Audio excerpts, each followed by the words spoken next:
एक बंदर, एक आयलंड स्टार्टेड मूव्हिंग. ते जे अवजड धूळ आहे ते अचानक चालायला लागतं, म्हणजे तुमची बिल्डिंग मूव्ह होतीये. बर्मुडा ट्रायंगलमध्ये आमची जहाज बुडेल का वगैरे किंवा हे असं वगैरे असं काही नसतं असं म्हणायला हरकत नाही आत्ताच्या घडीला. मी आता तुम्ही मला जिवंत बघतात, म्हणजे मी 1000 वेळेला बर्मुडा ट्रायंगलमधनं पास केलं, त्यामुळे असं काही घडत नाही. बोटीवरती लाईट गेले की आपण इथे लहान मुलांसारख्या आनंदात उड्या मारू शकतो. तिथे वाट लागते, तिथे ते उडगे म्हणतात ना, तशा पद्धतीचा विषय असायचा. मर्चंट शिपिंगच्या जॉबमध्ये एकमेव असा जॉब आहे ज्या वेळेला तुम्हाला इच्छा केली तर 6 महिने पूर्ण सुट्टी मिळू शकते. मुलींना सुद्धा प्रमोट केलं जातं. Lady cadets, lady officers are also required. They can do it. There are many lady officers on board. ज्या वेळेला ते आले, एक 20-25 मिनिटाचं ऑपरेशन त्यांचं होतं. त्याच्यामध्ये त्यांनी काही पर्सनल इफेक्ट, काही डॉलर्स, पैसे, कॅश, सोनं नाणं आमच्याच क्रूमधनं लुटून नेलं. तो आमच्या शिपच्या क्रूच्या सतर्कतेमुळे फॉईल झाला. तो अटॅक सक्सेसफुल झाला नाही. Out of the frustration they fired one LPG on the ship. The gun propelled grenade ज्याला म्हणतात. सो तो ग्रॅनेड फेकला त्यांनी आणि त्याचा ब्लास्ट शिपवरती झाला. 2023-2024 मध्येच घडलेली घटना आहे. 2023ला एक शिप हायजॅक झालं. डिसेंबर 2023चा विषय. जवळजवळ 2-3 महिने ते पायरट्स त्याच्यावरती होते आणि बोटीवरती क्रू पण होती. ती ship under the tracking of Indian navy होती. त्यांनी रिस्पॉन्ड करायचं ठरवलं. They have decided to engage. त्यांना एकच माहिती पाहिजे होती की कुठलाही इनोसंट मनुष्य बोटीवरचा जो शिपचा क्रू आहे तो मरता कामा नये. म्हणजे आपल्या ऑपरेशनमध्ये कुठलाही इनोसंट पर्सन खरोच पण येता कामा नये. एक सिटाडेल नावाची जागा असते, म्हणजे शिपच्या आतमध्ये एक स्पेशल जागा आम्हीच तयार करतो की ज्याच्यामध्ये तुम्ही सेफली येऊ शकता आणि you can get locked in your self. आतमधून तुम्ही बंद होऊ शकता स्वतःसाठी. बरं. तर ही प्रोसेस करायला एक वाईजनेस लागते. जेव्हा पायरट्स ऑन बोर्ड आहेत त्यांच्या नकळत सगळ्यांनी एकत्र यायचं आणि एका खोलीत स्वतःला, including captain of the ship, including okay सगळ्यांनीच. आम्ही सगळे सेफ आहोत. आता बोटीवरती आहेत तो फक्त पायरट्स आहेत. एवढा सिग्नल फक्त त्या इंडियन नेव्हीला सफिशियंट होतो. वाव. ते just ramped in marine commandos. त्यांना nothing was difficult to them. त्यांना फक्त एकच पाहिजे होतं की मी ज्याला पाहीन तो शिपचा क्रू नाहीये, is not an innocent person, that's it. ते जस्ट स्टॉर्म द वेसल. आता इंडियन ओशनमध्ये सीफेरर जेव्हा जातो तेव्हा मी नक्की सांगेन की इंडियन नेव्ही इज वॉचिंग.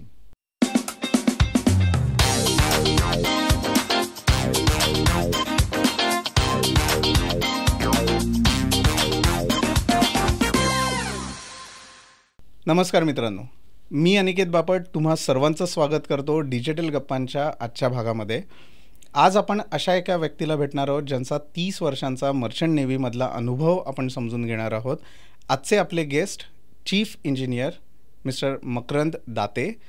त्यांच्यासोबत आज मर्चंट नेव्हीच्या रिलेटेड आपण भरपूर गप्पा मारणार आहोत. वेगवेगळे मर्चंट नेव्हीमधले चॅलेंजेस समजून घेणार आहोत. मिसकन्सेप्शन्स काय आहेत या फील्डमधल्या हेही जाणून घेणार आहोत. तर वेळ वाया न घालवता भेटूयात मकरंद दाते यांना आणि सुरुवात करूयात आजच्या भागाला. Let's go. तर मकरंद सर, सगळ्यात पहिले तुमचं मनापासून स्वागत. धन्यवाद. कसं वाटतंय आज आमच्या स्टुडिओला येऊन? छान, मला खूप आनंद आहे. अशी संधी मला मिळते आणि तुमच्या सगळ्यांच्या बरोबर मनमुराद गप्पा मारायला भरपूर आवडेल. येस. आणि जसे तुम्ही विचाराल तशा सगळ्या प्रश्नांची योग्य समर्पक उत्तर देण्याची माझी पूर्ण तयारी आहे. वा. So let's sail. Oh nice. मला एक विचारायचं होतं एपिसोड सुरुवात करायच्या आधी की टायला तुमच्या एक पिन लावलेली आहे, राईट? त्याचं काय रिलेशन आहे बेसिकली मर्चंट नेव्हीच्या रिलेटेड, हे जरा एक क्विक सांगतो. हे शिपिंगमध्ये किंवा आमच्या ह्याच्यामध्ये रँक सिस्टम असते. दिसली तर तुम्ही याच्यावरती पाहाल की 4 स्ट्राईप्स आहेत आणि त्याच्यामध्ये एक जांभळ्या रंगाच्या काही पट्ट्या आहेत आणि एक एम्ब्लम आहे. बरोबर. ते चीफ इंजिनियरची ऑथोराइज रँक इंडिकेट करणाऱ्या ह्या एपलेट्स आहेत. तशाच प्रकारच्या जांभळा रंग नसलेल्या 4 स्ट्राईप्सची कॅप्टनची रँक असते. ही रँक सिस्टम आहे. It's an autocratic organization. त्याप्रमाणे तुम्ही युनिफॉर्ममध्ये असता शिपवरती असताना, सो तुम्ही एक रँक आणि रिस्पॉन्सिबिलिटी रिप्रेझेंट करता, त्याचं ते इंडिकेशन आहे. ओके. सो तुमचा युनिफॉर्मला ज्या साईडला खांद्यावरती जे तुम्ही पाहता ते लावलेलं असतं. आता वेगळ्या वेगळ्या युनिफॉर्मच्या बरोबरच वेगळ्या वेगळ्या ड्रेसेस, तुम्ही बॉलर सूटमध्ये असता किंवा तुम्ही फॉर्मल्समध्ये असता किंवा आजच्या सारख्या इव्हेंटला जसे तुम्ही या तऱ्हेचं एक इंडिकेशन लावू शकता. बरोबर. You are eligible to put this. आणि त्याचा एक काय म्हणतात ना, एक ऑरा असतो, त्याचा एक सिग्निफिकन्स असतो. करेक्ट. तर त्याच्यानी मनुष्य किंवा त्याचा असलेला अनुभव ओळखता येतो. बरं. एक रँक आहे ती त्याशी. Right. This is related with chief engineers rank. Correct. So right from begin to the last rank, कुठले रँक मर्चंट नेव्हीमध्ये येतात? आता मी चीफ इंजिनियर म्हणजे मी इंजिनिअरिंग स्ट्रीममधला असल्या कारणाने सुरुवात जेव्हा तुम्ही पहिल्यांदा जेव्हा बोटीवरती जाता तेव्हा तुम्ही ट्रेनी ज्युनियर इंजिनियर किंवा इंजिनिअरिंग कॅडेट किंवा अशा प्रकारच्या एक असिस्टंट टू ऑफिसर्स अशा एका रँकला जाता. आणि मग तिथून प्रोग्रेस होत होत 4th engineer, 3rd engineer, 2nd engineer आणि चीफ इंजिनियर अशा रँक आहेत. त्याच्याप्रमाणे तुम्ही तुमचं प्रमोशन स्टेप बाय स्टेप करत जाता. त्या प्रमोशनसाठी तुम्हाला लागलेला एक आवश्यक तो शिपचा अनुभव लागतो. प्लस त्याच्याबरोबर तुमच्या मर्कंटाईल मरीन डिपार्टमेंटच्या जे मुंबईमध्ये आणि इतर ब्रँचेस आहेत त्याच्या परीक्षा असतात, कॉम्पिटिटिव्ह एक्झाम्स असतात, त्या द्यायला लागतात. त्याप्रमाणे तुम्हाला लायसन्स आम्ही म्हणतो की you are eligible to sail as a rank of 3rd engineer और 2nd engineer on a particular ship. ती एलिजिबिलिटी प्रूव्ह झाली की मग कंपनी तुम्हाला प्रमोट करते. अशा तऱ्हेची ती प्रोसेस स्ट्रक्चर आहे असं. बरोबर. आता तुम्ही जसं मला काल आपलं जेव्हा बोलणं झालं तेव्हा सांगितलं की बेसिकली सेलिंग ऑनशोअर आणि ॲज अ ट्युटर म्हणून आपण जॉब करू शकतो. बरोबर. मेंटर आत्ताच्या. Correct. Mentor, as a mentor. Correct. So ह्या 3 गोष्टींवर आपण आज बेसिकली बोलणार आहोत आणि तुमच्याकडे असलेले असंख्य किस्से आणि इंटरेस्टिंग किस्से म्हणूयात मला आज ऐकायचे आहेत. बट त्याच्या आधी थोडंसं बॅकग्राऊंडच्या बाबतीत मला बोलायचं आहे की ॲज अ मेकॅनिकल इंजिनियर जेव्हा इंजिनिअरिंगमधनं डिग्री घेऊन पासआउट झालात त्याच्यानंतर मर्चंट नेव्हीकडे वळायचा विचार आणि तो थॉट कुठून आला होता? नक्कीच इंटरेस्टिंग.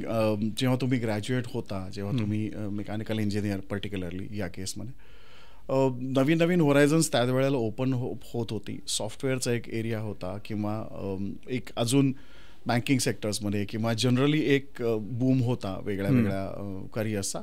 जसं आम्ही त्यावेळेला शोधत होतो त्यावेळेला हे करिअर आमच्या समोर आलं, कारण कोणाच्या तरी मित्राच्या किंवा कोणाच्या तरी संपर्कात असलेले कोणी मर्चंट शिपिंगमध्ये काही लोक होती.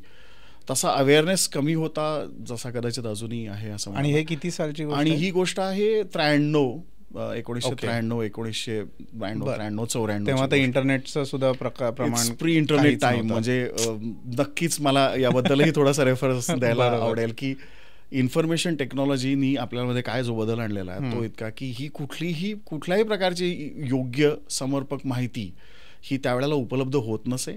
आणि सेलिंगमधली माणसं तितक्या सहजतेने तुम्हाला भेटत नसत, कारण त्यांची सेलिंगची टायमिंग्स, ती कुठे राहतात, काय करतात वगैरे असं पटकन समजत नसे. सो मुद्दा असा व्हायचा की मला जितका इंटरेस्ट आहे किंवा मग मी माहिती घेऊन कोणाकडनं ही माहिती घ्यायची किंवा कसं मी अप्रोच करायचा किंवा मला सुटेबल आहे की नाही या पद्धतीचे कुठल्याही प्रश्नांना अशी पटकन अशी उत्तरं मिळायची नाहीत. बरोबर. हा एक काय म्हणतात ना, एक पेशन्सचा विषय व्हायचा की तुम्हाला ती आयडिया बराच वेळ कन्सिव्ह करायला लागायची. मग त्याच्यानंतर त्याच्या थोड्या वेळाने ते इन्फॉर्मेशन येईल त्याप्रमाणे तुम्ही ती डायजेस्ट करायची, कनेक्ट द डॉट्स अशा प्रकारचा एक तो खेळ असायचा. बरोबर. आणि तुमचा इंटरेस्ट डेव्हलप करत करत फायनली तुम्ही एक कन्क्लुजनला पोचायचो की आता ठीक आहे, आता मला याच्यामध्ये नक्की पुढे जायचं आहे. राईट. तर मर्चंट शिपिंगच्या माझ्या बाबतीत असं झालं की मर्चंट शिपिंगमध्ये करतात काय हेही तितकंसं माहिती नाही. एवढंच माहिती होतं की मेकॅनिकल इंजिनियर्स जे आहेत ते एलिजिबल आहेत जाण्यासाठी. ओके. पण डायरेक्ट एंट्री असा विषय नाही आहे. There needs an orientation course to be done.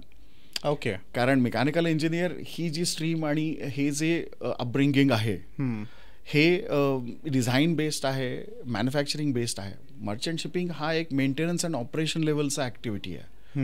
जेव्हा तुम्ही शिप चालवता, बोट चालवता, त्यामध्ये चालवणं म्हणजे सिस्टम इन ऑपरेशन आणि सिस्टम टू मेंटेन अशा तऱ्हेचा एक आस्पेक्ट आहे जो कदाचित शोर इंडस्ट्रीमध्ये किंवा ऑटोमोबाईल इंडस्ट्रीमध्ये मेंटेनन्सचा इंजिनियर हा त्या मानाने फारसा काही एवढा चॅलेंजिंग जॉब नसावा. त्यावेळेला आम्हाला त्याचं काय एवढं वाटायचं नाही. परंतु तुम्ही शिपवरती जेव्हा हे काम करता तेव्हा त्याचा काय इम्पॉर्टन्स आहे हा आपण आता डिस्कशनमध्ये घेऊ शकतो. त्याच्यामध्ये हा एक फरक पडतो. आणि तो हँड्स ऑन एक्सपिरियन्स घेण्यासाठी मेकॅनिकल इंजिनियर एलिजिबल आहे किंवा ते हँड्स ऑन एक्सपर्टीज देण्यासाठी मेकॅनिकल इंजिनियर एलिजिबल आहे. 6 महिन्याचं एक ओरिएंटेशन ट्रेनिंग त्याला रिक्वायर्ड होतं आणि एक काही सेलिंग रिक्वायर्ड होतं की you go as a trainee for 6 months and learn shipboard mechanisms किंवा इक्विपमेंट असं. सो ती प्रोसेस पर्यंत ती एलिजिबिलिटी पर्यंत यायला मला बरेच दिवस गेले की ते हे कसं समजायचं आपल्याला, कुठे अप्लाय करायचा, कोणत्या इन्स्टिट्यूट्स साधारणतः यामध्ये कार्यरत आहेत किंवा कोणत्या प्रकारे बॅचेस देतात. विदाउट इंटरनेट हे सगळं कसं साध्य केलं? तुमचा प्रश्न अगदीच बरोबर आहे. मलाही आता या गोष्टीचं सरप्राईज होतं. नाही, असं पब्लिसिटी ऑफ माउथ किंवा information by speaking with the people किंवा जे भेटलेले आहेत त्यांनी इन्फॉर्मेशन दिली बरोबर किंवा असं. आणि to be really very frank, campus interview वगैरे मर्चंट शिपिंगचे होत नव्हते, अजूनही साधारणतः होत नाहीत. आता फक्त काही अवेअरनेस आम्ही वेगळ्या पद्धतीने डेव्हलप करतो किंवा आता मरीन इंजिनिअरिंगची जी कॉलेज आहेत ती कॅम्पसमध्ये जातात. पण आमच्या वेळेला मर्चंट शिपिंगचा काही कॅम्पस इंटरव्ह्यू, कॅम्पस इंटरफेस असा होत नव्हता.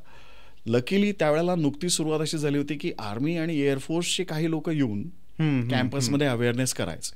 सो बऱ्याच वेळेला असं व्हायचं की ते डिफेन्स नेव्ही आणि मर्चंट नेव्ही हे सारखंच आहे की काय, असं एक कन्फ्युजन म्हणण्यापेक्षा एक कन्फर्म ओपिनियन तयार झालेला होता. त्यांची प्रोसेस सेम असायची का? असं अशाच तऱ्हेचं हे होतं. ऍक्च्युली मर्चंट शिपिंग हा व्यापारी तत्वावरती चालणारा जहाज वाहतुकीचा विषय आहे. बरोबर. इंडियन नेव्ही हा डिफेन्सचा, सुरक्षा, देशाची सुरक्षासाठी वापरण्यात येणारा जहाज आहे. त्याचा कॉम्बॅट फ्लीट.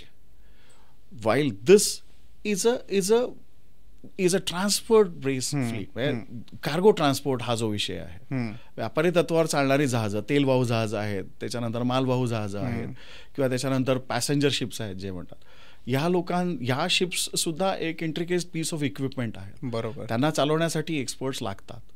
आणि अशा तऱ्हेचं ते ओरिएंटेशन म्हणजे आम्हाला मिळालं आणि द्यायचं असतं. तर ते तिथपर्यंत येईपर्यंत थोडासा वेळ गेला, पण आवड म्हणा किंवा परसिव्हिअरन्स म्हणा. तेव्हा घरी काय सिच्युएशन होती? घरी की जेव्हा वेन यू सेड की मला कुठेही जॉब भारतात करायचा नाहीये मेकॅनिकलच्या रिलेटेड, बरोबर, आणि मला मर्चंट नेव्ही मध्ये माझं करिअर करायचंय 30 years बॅक, बरोबर, तेव्हा घरी काय सिच्युएशन होती? एक सुंदर जोक आठवला मला, त्याच्यावर सांगतो in due course of time. पण मुद्दा असा आहे की खरोखरच म्हणजे मलाच इतकी तुरळक माहिती होती की मला सांगतानाच माझ्यातलं कन्व्हिक्शन घरच्यांना लक्षात आलं की हे काही जमण्यातलं दिसत नाहीये, मी हे करेन, मी ते करेन, अशा तऱ्हेचे यंग मुलं चर्चा करतात, तशातलीच चर्चा मी करतोय, असं त्यांनी मला लुक दिला माझ्याकडे बघून. आणि ठीक आहे, तुला जे बरं वाटेल ते. म्हणजे अंडरलेईंग फॅक्ट किंवा अंडरलेईंग टोन किंवा फीचर ऑफ द फेस असंच होतं की शक्यतो लवकरात लवकर अर्निंग कसं सुरू होईल हे बघावं, आपण याकडे जास्त लक्ष द्या, अशा तऱ्हेचं त्यांचं एक फीचर होतं त्यांच्यामध्ये. आणि प्रत्येक कुटुंबामध्ये जशी स्टोरी असते तशी आमच्याही कुटुंबात अशी स्टोरी होती की as soon as possible you start being independent financially, आणि of course as possible start supporting the family, although the support kind of needed as such. परंतु कसं आहे, मेकॅनिकल इंजिनियर झाल्यानंतर it's time for pay off. So तो लवकर जर सुरू होणार असेल तर कुठलीही गोष्ट चांगल्या पद्धतीने लगेच करता येईल तर ती करावी, अशा तऱ्हेचा त्यांचा ओपिनियन होता. काय करतात मर्चंट शिपिंग म्हणजे नक्की काय हे घरच्यांना किंवा आसपासच्या मित्रांनाही सोटूस आहे एवढं माहिती नव्हतं. मी माझ्याबरोबरचा एक बॅचमेट, आम्ही लोकांनी थोडंसं जास्त माहिती घेतली आणि kind of we consider that dream की कदाचित हे आपल्याला अधिक सुटेबल आहे. आपण आपल्याला स्वतःला माहिती असतो, आपल्याला काय चॅलेंज घेता येण्यासारखं हेही माहिती असतं. कदाचित असं असायला पाहिजे, जे माझ्या बाबतीत त्यावेळेला म्हणता येईल की घडलं, की मला असं वाटलं की हे मला जमण्यासारखं आहे आणि मला याच्यात इंटरेस्ट लागेल. असं का म्हणतो मी, कारण काय तिथे घडतं हे पाहायला काही मार्ग नाही, त्यामुळे whether I like it or not हा काही विषय होत नव्हताच. Unless and until you sail, unless you actually jump in to deep water, you won't experience are we suffocating or not.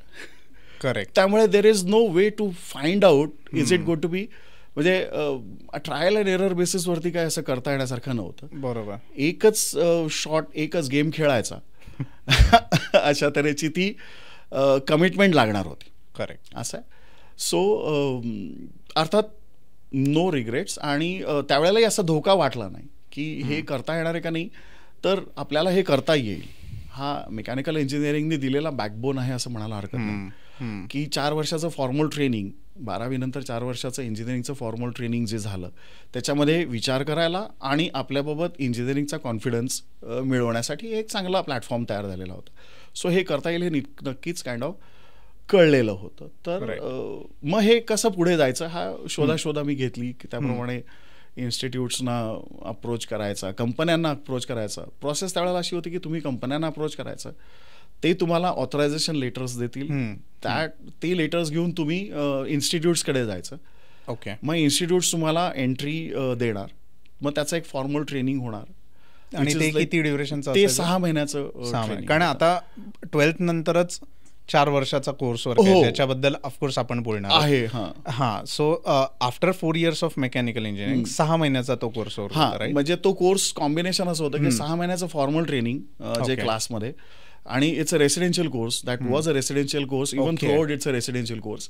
तुम्ही जाऊन तिथे हॉस्टेलमध्ये राहायचं. म्हणजे माझा कोर्स मुंबईमध्ये झाला, तिथे इव्हन मुंबईची आसपासची राहणारी मुलं सुद्धा हॉस्टेलमध्ये राहणं कंपल्सरी होतं. ओके. त्याचं काय reason? Residential. Okay. Coming to the point, residential असणं गरजेचं की म्हणजे मग रेसिडेन्शियल कोर्स होता आणि त्यामध्ये एक कम्प्लीट लेट्स से 24 तासाचं एक ग्रूमिंग होतं त्याच्यामध्ये. आणि ह्या गोष्टीची गरज कितपत आहे काय हे त्यावेळेच्या सिनियर्सना माहिती होतं. म्हणून आम्हाला ओरिएंट केल्यानंतर जेव्हा आम्ही शिपवरती गेलो तेव्हा आम्हाला कळलं की या गोष्टीची काय गरज आहे. कारण लॉजिकली असं आहे की तुम्ही इंजिनियर बनून येता, तुम्ही एका विशिष्ट ठिकाणी काम करणार असाल, परंतु तो शिफ्ट ही अशी गोष्ट आहे की तुमचं वर्कशॉप, तुमची कार्यस्थळ पण तेच आहे आणि राहण्याचं ठिकाण पण तेच आहे. म्हणून तो 24 तास तुम्ही त्याच ठिकाणी असता. बरं, काम आणि रेस्ट पिरियड याच्यामध्ये फारसं सेग्रिगेशन असं होऊ शकत नाही. तर तुम्ही 24 तास तिथे असता आणि तेवढा वेळ तिथे असता. आणि त्याच्यातली सिस्टम ऑर्गनायझेशन जी म्हणलं की ऑटोक्रॅटिक ऑर्गनायझेशन आहे ती, जी लिनियर बेस्ड आहे. म्हणजे there is a command and control and there is subordinates and there is support level activities. तर या पद्धतीने ते लेअप होण्यासाठी for that time mechanical engineers हे ग्रूमिंग गरजेचं होतं. बरोबर. कारण त्यावेळेला एक विचार असा नव्यानेच आलेला होता की you should think now what is called as out of box, किंवा you are innovative, you are engineering and design, while exactly that is not done on the ship. So त्याचं एक ओरिएंटेशन जे लागतं ना, ऑफकोर्स प्रत्येक इंडस्ट्रीला स्वतःचं एक orientation लागतं, त्या पद्धतीचं हे ओरिएंटेशन. म्हणून हा रेसिडेन्शियल कोर्स होता आणि हा 6 महिने फॉर्मल ट्रेनिंगचा भाग होता. बरोबर. आणि मग पुढचे अजून 6 महिने किंवा 9 महिने तुम्ही त्या कंपनीच्या शिपवरती ॲज अ ट्रेनी कॅडेट किंवा as a trainee junior engineer असं काम करायचं असतं, जे कोर्सचा भाग असायचा. आणि मग तो कोर्स सक्सेसफुली कम्प्लीट झाला असं धरतात आणि मग त्याच्यानंतर तुमची एलिजिबिलिटी फॉर फर्दर एक्झाम्स बनत असे. तो असं ते ओरिएंटेशनचा कोर्स पूर्ण होता. त्याची माहिती मिळेपर्यंत वेळ गेला आणि तसा त्यामानाने त्यावेळेला तो सगळा अप्रोच डिसऑर्गनाइज्ड होता असं आत्ता मी म्हणजे मला ह्याची जाणीव होते किंवा आता मी हे सांगू शकतो. कारण आत्ता जितकी ऑर्गनाइज्ड स्ट्रक्चर्ड पॅटर्न आहे एंट्री लेवलला, तो त्यावेळेला डेफिनेटली नव्हता. आणि ठीक आहे, इन ड्यू कोर्स काही गोष्टी डेव्हलप होतात आणि बदलतात, तसं झालेलं आहे, ही चांगली गोष्ट आहे. राईट. सो ओरिएंटेशन, त्याच्यानंतर एक्झाम्स, 6 महिन्याचा training period and finally on to the deck as a trainee engineer. Right. हा सगळा प्रवास लक्षात घेता जो मी मगाशी म्हणलं, सेलिंग हा जो पहिला एक वे म्हणूयात किंवा एक अप्रोच म्हणूयात मर्चंट नेव्हीमध्ये आहे, जिथनं तुम्ही सुरुवात केलीत तुमच्या मर्चंट नेव्हीची. राईट. बरोबर. आता त्याच्यावर आपण येऊयात. तुमच्या पहिल्या प्रवासाबद्दलची माहिती मला पाहिजे. फार इंटरेस्टिंग आणि मेमरीज आर ऑलवेज गुड, कारण at the end of the day what stays with you are the memories. Correct. आणि त्या मेमरीज इतक्या व्हरायटीच्या आहेत या आत्ता कळतं. जसे तुम्ही जुने फोटोज बघता, जेव्हा तुम्ही फोटो क्लिक करता त्यावेळेला कदाचित तुम्हाला एवढं वाटत नाही, पण 20 वर्षानंतर जेव्हा तुम्ही तो फोटो बघता तेव्हा त्याच्या पाठीमागे जी भावना निर्माण होते ती अनुभवण्यासारखी आहे. तसाच हा थॉट आहे असं म्हणायला हरकत नाही. पहिली शिप मी जॉईन केली, it was Suez max tanker, आणि मलाका स्पेनमधल्या एका शहरात आम्ही जॉईन केलं. जिब्राल्टरच्या जवळच ते शहर आहे. पहिला विमान प्रवास आणि पहिलं joining of the ship. Major काय म्हणतात ना, शिफ्ट ऑफ पॅराडाईम असं म्हणता येईल. तुमच्या थॉट प्रोसेसला कम्प्लिटली काय म्हणतात ना थ्रॅश करणारा एक अनुभव होता. एकतर परदेश गमन त्यावेळेलाही तितकंसं इझी नव्हतं. मायग्रेशन हा विषय कायमच राहिलेला आहे. म्हणजे प्रत्येक पिढीमध्ये काही लोकांनी परदेश गमन केलंय, मायग्रेट झालेले आहेत, हे घडलेलं आहे. परंतु परदेशात जाऊन नोकरी करणं, परत येणं, परत जाणं, परत येणं, हा एक पॅटर्न होता, सुरू होणार होता त्यावेळेला. आणि तुम्हाला आता कदाचित फारसं जाणवणार नाही किंवा तुम्हाला यू कॅन व्हिज्युअलाइज. आम्ही ज्या वेळेला फर्स्ट शिफ्ट सेकंड शिफ्ट केली मी ज्या वेळेला, त्यावेळेला कम्युनिकेशन मीन्स मोबाईल फोन नव्हता बरं का. त्यामुळे मी जेव्हा घरात निघालो एअरपोर्टवरनं, जेव्हा मला काइंड ऑफ टाटा केलं घरच्यांनी, त्यानंतर I was out of the site. बापरे. त्यांनी माझे फोटो बघितलेले नाहीत, कारण आपल्याला त्यावेळेला फोटो पाठवणं शक्य नाही. आणि अगदी सांगता येईल, मी आणि माझे लग्न होईपर्यंत सुद्धा मी आणि माझी बायको आम्ही एकमेकांना पत्र लिहित असे, पेपर डॉक्युमेंट, असं त्यावेळेला कम्युनिकेशन होतं. त्यामुळे तुम्ही मुंबईच्या ऑफिसमध्ये जाणं, कॉन्ट्रॅक्ट करणं, एअरपोर्टला जाणं, शिपवरती फ्लाय ऑफ करणं, मुलगा शिपवरती पोचलाय की नाही याचं कन्फर्मेशन जवळजवळ महिन्यानंतर मी घरी पत्रांनी जेव्हा दिलं तेव्हा ते कळलं. बापरे. सो आत्ताच्या पिढीला हे नक्कीच असं वाटेल की हा फार बॅकवर्ड टाइम्स आहे. बरोबर. पण 30 years absolutely I can imagine. So हे फक्त 30 वर्षापूर्वीची गोष्ट आहे. आणि जोपर्यंत काइंड ऑफ मी जिवंत आहे तो इतिहास ताजा आहे. खरंय खरंय. बरोबर. सो पहिला अनुभव म्हणता असा, मी कुठल्या देशात गेलेलो आहे किंवा मी नक्की सेफली जाणार आहे की नाही. कारण असं आहे, बऱ्याच गोष्टींचा अनुभव आपल्याला नाही आहे, बऱ्याच गोष्टींचं इन्फॉर्मेशन, नॉलेज, इमिग्रेशन, कस्टम हे शब्द नुसते ऐकलेले होते. बरोबर. बॅगमध्ये तुमच्या काय असतं किंवा ही सगळी प्रोसेस, एअर तिकीट, पासपोर्ट, आणि या सगळ्या आपल्याला जनरली असं असतं की डॉक्युमेंट्स आपण नीट सांभाळायचे असतात, हे सगळं आहे. परंतु एवढी डॉक्युमेंट झाल्यानंतर एखादा डॉक्युमेंट हरवलं तर काय करतात, या गोष्टीचा कुठलाच क्लू तुमच्या त्या 21-22व्या वर्षाला नसतो. बरोबर. आणि you can't even think of it. म्हणजे अशा तऱ्हेचे डेंजर्स तुम्हाला अनुभवाचे पण नसतात किंवा विचार करायचेही नसतात अशा बाबतीत. सो जेव्हा मी शिपवरती पहिल्यांदा पोचलो तेव्हा म्हणजे मला असं झालं की हां ठीक आहे, ज्याचं ट्रेनिंग आपण घेत होतो, now this is more familiar to me. म्हणजे ज्याबाबत होम अवे फ्रॉम होम हा एक पहिला फिलिंगचा फॅक्टर जो त्यावेळेला नाही मला जाणवला, पण आज आता जाणवतो की once you are on the ship, you are on the safest place असं म्हणल्यासारखं. येस. आणि ते तसं घडलं. मी बोटीवरती गेलो आणि पहिल्या तासांमध्ये जनरली जे इंट्रोडक्टरी 6 months होते त्याचा एक जबरदस्त इम्पॅक्ट होता, जेणेकरून आम्हाला ते जे काही आम्ही बघितलं ते आम्हाला फेमिलियर वाटलं. आणि इन्सिडेंटली माझ्याबरोबर अजून एक कॅडेट होता त्याच शिपवरती जॉईन होणारा. So well we are having kind of co-victims together किंवा को-शेअरिंग अशा तऱ्हेचं. सो हे त्यावेळेला कंपन्या बघत असत की तुमचा एकटेपणा कमी व्हावा किंवा हे. There was a thought. I mean we were not left alone, we were not in danger in a way. आज मी म्हणून आज हा स्पेक्ट्रम मी सगळा पाहिल्यानंतर मला हे समजू शकतं की मागल्या पिढीने त्याप्रमाणे तशी काळजी घेतली म्हणून आम्ही काइंड ऑफ हे सगळं सेफली पुढे करता आलं. राईट. सो पहिल्यांदा बोटीवरती गेल्यानंतर हा अनुभव की जेव्हा मी गेलो तेव्हा बोट बंदरावर लागलेली होती आणि रात्री केव्हा तरी ती चालायला लागली. ना इमॅजिन अ सिच्युएशन जेव्हा आपण हे इमॅजिनही करू शकत नाही. आता म्हणजे तुम्ही अशा सिटिंग पोझिशनमध्ये आहात, खिडकीतनं बाहेर जेव्हा तुम्ही बघता तेव्हा सगळं ते चालतं असतं विश्व. तुम्ही हे कदाचित ट्रेनमधनं बघितलं असेल, तुम्ही हे कदाचित विमानात बघितलं असेल, परंतु ते जे अवजड धूळ आहे ते अचानक चालायला लागतं. म्हणजे तुमची बिल्डिंग मूव्ह होतीये असं असल्या तऱ्हेचा अनुभव होता, जो माझ्यासाठी एकदम काय म्हणतात ना एक नवीन अनुभव होता की हे सगळं जग चालतंय. एक बंदर, एक island started moving. And seriously, the ship was of medium bigger size ship. So definitely, हा म्हणा असा एक थ्रॅशिंग अनुभव पहिल्या झटक्याला असं झाला. We started moving. So Malacca to काटाक्लिना अजून एक जवळचंच बंदर होतं, असं पहिलं वॉयज केलं. त्याच्यानंतर we went to loading in something called as a Shetland Islands, north to Ireland. There are some oil refineries. So तो पॅसेज तसा आमचा सुरू झाला. The sailing has actually then correct started. पण मग ऑनबोर्ड जेव्हा आपण होतो ॲज अ ट्रेनी इंजिनियर किंवा ट्रेनी सेलर मे बी, तर हे जे रँक्स मगाशी तुम्ही सांगितलेत, तर वेगवेगळ्या रँक्सचं वेगवेगळं कामाचं स्वरूप असणार, बरोबर? तर त्याच्याविषयी एक क्विक आयडिया देऊ शकाल का की वन्स वी स्टार्टेड सेलिंग काय काय काम असतं शिपवर, बरोबर, की जे त्या पोझिशनच्या व्यक्तीला हँडल करावं लागतं? सांगतो.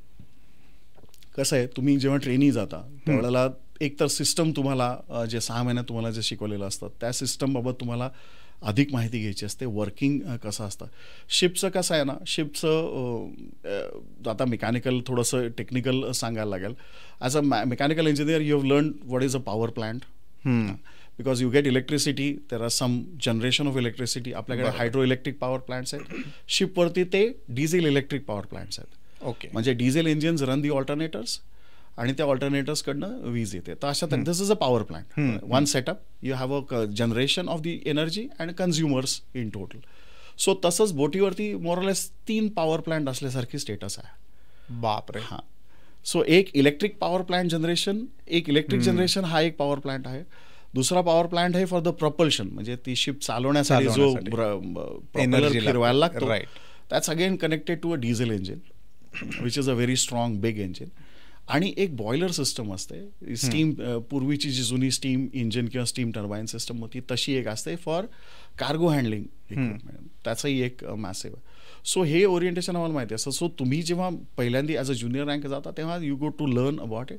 आणि त्याचे 2 major aspect, operation of this system in tandem with each other. म्हणजे जेव्हा शिप सेल करते तेव्हा कुठलीही गोष्ट न चुकता फ्यूल सप्लाय व्हायला पाहिजे, एक टिपिकल प्रेशर टेम्परेचरला ते बर्न व्हायला पाहिजे, त्याच्यातनं पॉवर जनरेट व्हायला पाहिजे आणि ती प्रोपेलरला दिली गेली पाहिजे. त्याचप्रमाणे त्याच्यासाठी लागणारे इलेक्ट्रिक इक्विपमेंट आहे, म्हणजे लुब्रिकेशन पंप्स आहेत, सप्लाय पंप्स आहेत, हे आहेत, ते त्याच्यावरती चालले पाहिजेत. आणि the steam system has to work so that the fuel heating and other things are done. So all these 3 power plants has to work in unison, in tandem, together, एक सुरी, एक व्यवस्थित पद्धतीने ते चालले असले पाहिजे. करेक्ट. तर ती जी सांगड आहे ती डिझाईनमध्ये घातलेलीच आहे, ऑपरेशनमध्ये ती मेंटेन करायला. राईट. सो हा ऑपरेशनचा एक भाग आहे. आणि ऑपरेशन होत असताना वेअर अँड टिअर होत असतं, झीज घस होत असते. तर त्यामुळे इक्विपमेंटला मेंटेनन्स, रखरखावची गरज पडते. तर तो मेंटेनन्स तुम्ही ऑनबोर्ड करता. सो 2 मेजर आस्पेक्ट आहेत, रनिंग ऑफ द इक्विपमेंट आणि मेंटेनन्स ऑफ द इक्विपमेंट. बरोबर. सो त्याप्रमाणे रिस्पॉन्सिबिलिटीज येतात. जसं ट्रेनिंगला ह्या एरियाज लोकेट करावं लागतात. ज्युनियर रँक्स आहे, 4th engineer, 3rd engineers, they are more focused. त्यांना ऑपरेशनचं जास्तीत जास्त टास्क दिलेलं असतं की तुम्ही सेफली रन करायची शिप. वॉच कीपिंग एक प्रोसेस आहे त्याच्यामध्ये, म्हणजे तुम्ही 4-4 तास ते इक्विपमेंट व्यवस्थित चालतायत की नाही याबद्दल रिस्पॉन्सिबल राहायचं, इंजिन रूममध्ये राहायचं, आणि 1-8 तास तुम्ही रेस्ट घ्यायची. अशा तऱ्हेचं एक वॉच कीपिंग प्रोसेस आहे. आणि त्याचे SOPs पण रेडी असते आहेत. सो आणि म्हणजे कम्प्लीट एक सिस्टम बसलेली आहे. आणि shipping for that matter definitely it's a highly regulated industry. Okay. हा एक नंतरचा, म्हणजे इन ड्यू कोर्स माहिती पडणारा विषय आहे की it is nothing left to chance. Earlier it was more or less, once you are out at sea, तुम्हाला स्वतःच काय म्हणतात ना वापरायला लागायचं, स्वतःचंच इंटेलिजन्स आणि स्वतःचेच प्रोसेसेस वापरायला लागायचे. या सगळ्या स्टँडर्ड गुड प्रॅक्टिसेस त्यांनी ऑन बोर्ड, ऑन पेपर घेतलेल्या आहेत आता, आणि त्या ऑपरेशनच्या प्रोसेसमध्ये गेल्या. त्यामुळे आता रँकची डिस्ट्रीब्युशन्स पण व्यवस्थित आहेत, जॉब रिस्पॉन्सिबिलिटीज पण क्लिअर कट आहेत. And it's a highly what do I say transparent and highly regulated industry and more or less truly international. Truly international. म्हणजे मी इंडियन ज्युनियर इंजिनियर आहे म्हणून माझी जॉब रिस्पॉन्सिबिलिटी वेगळी आहे, आणि एक फिलिपिनो किंवा East European, Ukrainian, Russian, Romanian, UK based असे कुठलाही ज्युनियर इंजिनियर असेल तरी सुद्धा त्याची जॉब रिस्पॉन्सिबिलिटी तीच आहे. ओके. सो इथे कुठेही डिफरन्सेस, ते फरक पडत नाही. राईट. सो हा एक ट्रूली इंटरनॅशनल फीचर असल्याचा एक विषय आहे. Okay. So that is how it is. Amazing. So over the period of 30 years आत्तापर्यंत किती शिप सेल केल्यात? सेलिंगचा विषय काढला तर मी आत्तापर्यंत 12-13 शिप सेल केलेल्या आहेत, which is okay. Kind of number is less in a way, but duration आणि ड्युरेशन थोडंसं त्यावेळेला जास्त असे. राईट. आणि जसं मी मागे म्हणल्यासारखं की त्या मानाने चीफ इंजिनियर मला इन द प्रोसेस लवकर होता आलं, तसं म्हणतात ना, being at the right time and the right location असं म्हणल्यासारखं, देन यू गेट प्रमोटेड. तर तसं माझ्या बाबतीत एक दोन वेळेला झालं. बरोबर. आणि चीफ इंजिनियर झाल्यानंतर होरायझन अधिक ओपन झाले. म्हणजे शिपिंगमध्ये हा एक प्रकार आहे की यू सेल, म्हणजे एक प्रिलिमिनरी रिक्वायरमेंट असते की एंट्री लेवलची एक थ्रेशहोल्ड आहे, तो एंट्री लेवलला तुम्ही येता, सेल करून तुम्ही चीफ इंजिनियर बनता. तुम्ही चीफ इंजिनियर बनल्यानंतर एक एलिजिबिलिटी तुम्हाला मिळते to work at different responsibility levels which is at shore base. So त्याच्यासाठी मी लवकर एलिजिबल झाल्या कारणाने मला इतर अपॉर्च्युनिटीज लवकर ओपन झाल्या. करेक्ट. सो त्यामुळे सेलिंग माझं जरा लवकर संपलं आणि माझा शुअर जॉब शिपिंगमधला जो होता, शिप मॅनेजमेंटमधला, तो लवकर सुरू झाला. सो नंबर वाईज शिप्स मी कमी केल्यात, परंतु टाईप ऑफ द शिप्स जर म्हणायचं झालं तर मी ऑइल टँकर्स, तेलवाहू जहाजांवरती मॅक्सिमम काम केलेलं आहे. जनरली तुम्ही पाहता साधारणतः कुठली शिप्स आपल्याला माहिती आहेत की ऑइल टँकर्स माहिती आहेत, केमिकल टँकर्स माहिती आहेत, साधारणतः कार्गो कंटेनर, जे तुम्ही कंटेनर शिप्स जे बघता, जे मोठे मोठे बॉक्स शिप्स जे बघता, that's one type of the ships. आणि एक कार्गो म्हणजे कार्गो बल्क कॅरियर्स आमच्याकडे एक कॅटेगरी आहे, ती म्हणजे wheat, coal, iron ore, okay, आणि soybean, agricultural products, soya meal किंवा अशा तऱ्हेचे जे प्रॉडक्ट्स आहेत जे बल्कमध्ये ट्रान्सपोर्ट होतात. आणि to give you some quantities, coal जर म्हणलं तर 100,000 tons of coal is not really a big quantity for transport. I mean, imagine 84,000 टनाचा कार्गो इंडोनेशियामधनं शिप घेतो रेग्युलरली. आणि चायना, कोरिया यामध्ये तो डिस्चार्ज होतो.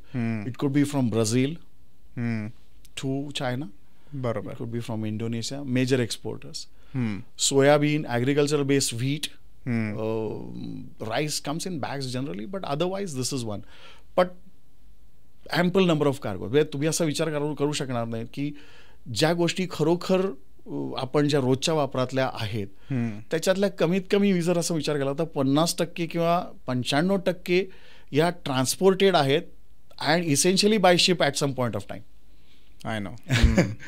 सो कन्झ्युमर गुड्स बघा, किंवा semi finish industrial products, car carriers, बरोबर, ज्या तुम्ही इम्पोर्टेड कार ज्या म्हणता त्या कुठून तरी येतात, त्या विमानाने येऊ शकत नाहीत, थ्रू शिपिंग येतात. त्या प्रकारच्या शिप्स आहेत, त्या प्रकारच्या ऑपरेट करणाऱ्या शिप्सची एक्सपर्ट्स आहेत. सो अशा तऱ्हेचं ते म्हणतात ना, एक डायव्हर्सिफाईड फील्ड आहे असं म्हणायला, आणि हायली रेग्युलेटेड असं.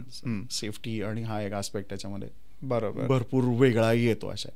सो अचानक वेगळे cargo, you carry steel coils, you carry finish goods, म्हणजे जसं मी कार कॅरियर जसं म्हणलं, तुमचे अर्थ मुव्हिंग मशीन्स आहेत किंवा मोटरसायकल्स आहेत. राईट. ॲज वी हॅव, आपल्याकडे सुद्धा भरपूर अशा प्रकारचा ट्रेड आहेत. बजाजनी मॅन्युफॅक्चर केलेल्या स्कूटर्स, मोटरसायकल्स आज ग्वाटेमालामध्ये पण वापरल्या जातात. There are third world countries in a way to say, but I mean there are people who, म्हणजे त्यांना भारतातल्या उत्पादन केलेल्या मालाचा चांगली मागणी आहे आणि ते ट्रान्सपोर्ट करायला लागतं. असे अनेक प्रोजेक्ट्स आहेत की आपण WHO किंवा WHO असं नाही म्हणायचं, इतर कुठल्याही काय म्हणतात ना, सप्लायच्या ग्लोबल एफर्ट म्हणून फूड आपण ट्रान्सपोर्ट करतो, ते सुद्धा त्याच्यातनं जातं.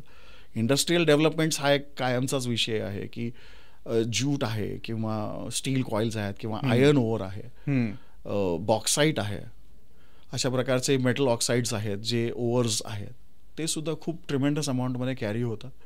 राईट. आणि ऑइल टँकर्स तर आहेच. Energy, the world is moving because the ships are moving, अशा तऱ्हेचं एक अंडरलेईंग फॅक्ट असं म्हणायला हरकत नाही.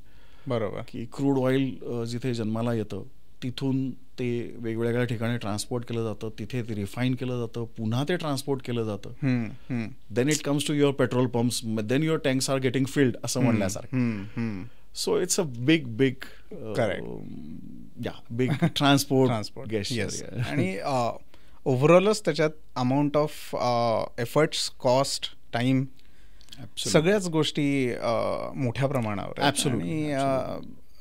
कोविडच्या काळामध्ये जसं सगळे रिसोर्सेस बंद होते, एअरलाईन इंडस्ट्री कम्पॅरेटिव्हली डाऊन होती, roads and everywhere we have, म्हणजे लॉकडाऊनची सिच्युएशन होती, पण एकच इंडस्ट्री अशी होती की जी खूप जास्त चांगल्या पद्धतीने ट्रान्सपोर्ट फील्डमध्ये चालू होती, विच इज शिपिंग.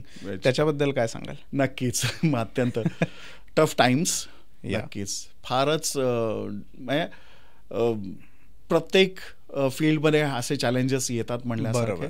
शिपिंगमध्ये पण हा चॅलेंज फार सिरियसली आला आणि तो म्हणजे बरंचसं अँटिसिपेशन शिपिंग इंडस्ट्रीनी केलेलं होतं की काय घडू शकतं.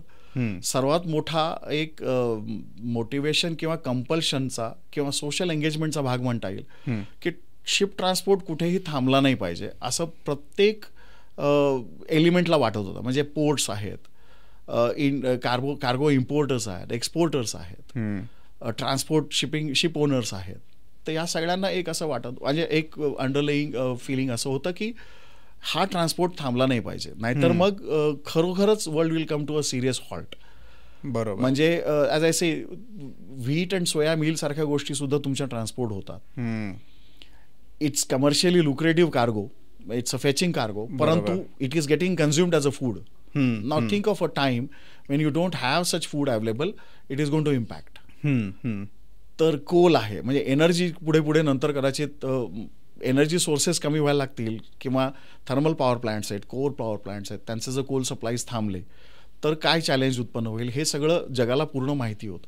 म्हणून शिपिंग बंद होणं ही भीती प्रत्येकाच्या मनामध्ये होती आणि तसं घडू द्यायचं नव्हतं याबद्दल भयंकर प्रयत्न चालू होते. त्यामुळे ॲक्च्युली झालं काय आणि की सेलर असतो तो शिपवरतीच असतो. त्यामुळे शिप लोड अनलोड करणार असेल तर तो तिथेच असतो. बरोबर. त्याचा फायनल इम्पॅक्ट म्हणजे तो म्हणतात त्याचा जो विषारी वार आहे तो त्या सेलर्सवरती आला फायनली. कारण कसं झालं की तुम्ही आता कॉन्ट्रॅक्टची आमची पद्धत कशी असते की तुम्ही 6 महिने शिपवरती जाता, 6 महिने साधारणतः घरी येता. बापरे. This is something about this job की तुम्ही शिपवरती सेल करायला जाता. जसं मी मागे सांगितलं जॉईन मी केलं एका शिपवरती, त्या शिपवरती मी 10 महिने होतो. बरोबर. शिपवरती. सो तिथे तुम्ही राहता, तेच तुमचं घर, तेच तुमचं कार्यस्थळ, तेच तुमचं मनोरंजनाचं काय म्हणतात ना ठिकाण आणि सगळं. So you stay, it's your second home. बरोबर. तर असं असताना म्हणजे कुठलीही रँक तुम्ही आहात, कॅप्टन आहात, चीफ इंजिनियर आहात, you are still a sailor, you are sailing on a ships. तर झालं असं की एअरलाईन इंडस्ट्री बंद म्हणजे almost come to a halt. त्यामुळे रिलीफ घेता आले नाहीत. म्हणजे नवीन माणसाला तिथे जॉईन जनरली 6 महिन्यानंतर नवीन कॅप्टन, नवीन चीफ इंजिनियर, नवीन क्रू तिथे जातो आणि जुनी लोक रिलीव्ह होतात, ते घरी येतात, दे टेक रेस्ट आणि मग पुढच्या 3-4 महिन्यानंतर ते परत जॉईन करायला तयार होतात. ही सायकल मोडली. त्याच्यामुळे जे बोटीवरती होते ते बोटीवर काय अडकले, जे घरी होते ते घरी अडकले. करेक्ट. म्हणजे the push was from the other side also की आम्हाला आता एम्प्लॉयमेंट हवी आहे, तुम्ही आम्हाला शिपवरती पाठवा, पण फ्लाईटच नाही आहेत. तुम्ही बोटीवरती त्या जाणार कसे? जी बोट देशोदेशी जात असते त्या देशात तुम्ही जाऊन जॉईन करता. तर असं असताना तुम्हाला त्या देशापर्यंत पोहोचायला पाहिजे. बरोबर. आणि जर असं म्हणलं की इंडियन क्रू आहे तो मुंबईमध्ये किंवा विशाखापट्टणममध्ये किंवा कोचीमध्ये शिप आली तर तिथे चेंज करता येईल का? तर लोकल ट्रान्सपोर्ट सुद्धा बंद होता. कोरोनामुळे सगळंच हॉल्टमध्ये आलेलं असल्या कारणाने ते सुद्धा सफर झालं. कारण ऑफिसेसमध्ये कोणी होत नव्हतं. इमिग्रेशन, कस्टम हा एक फॉर्मॅलिटीचा विषय होता. People have to exit from the country, ते होत नव्हतं. लकीली कार्गो हँडलिंग थांबलेलं नसल्या कारणाने ट्रान्सपोर्ट वॉज इन प्रोग्रेस. त्याच्यामुळे सुरळीत चालू. त्याच्यामुळे ते सुरळीत चाललं होतं. परंतु जी लोक बोटीवरती अडकली म्हणायला हरकत नाही, ती वर्ष 1.25 वर्ष तिथे अडकली. अरे बापरे. कारण म्हणजे there is no way out. Way out. आणि you are in a senior position किंवा otherwise when you know the scenario you can complain also. म्हणजे प्रत्येक मनुष्य हातबल होता की हे का आता हे कधी सुटणार आहे किंवा नाही सुटणार आहे का, किंवा किती झालं तरी सुद्धा आता बी सफररच आहे. बोटीवरती जी माणसं होती त्यावेळेला मी ऑफिसमध्ये होतो, मला सुद्धा ऑफिसमध्ये फोन यायचे लोकांचे किंवा हे रिलीफबद्दल विचारणा करून उपयोगाचंच नव्हतं.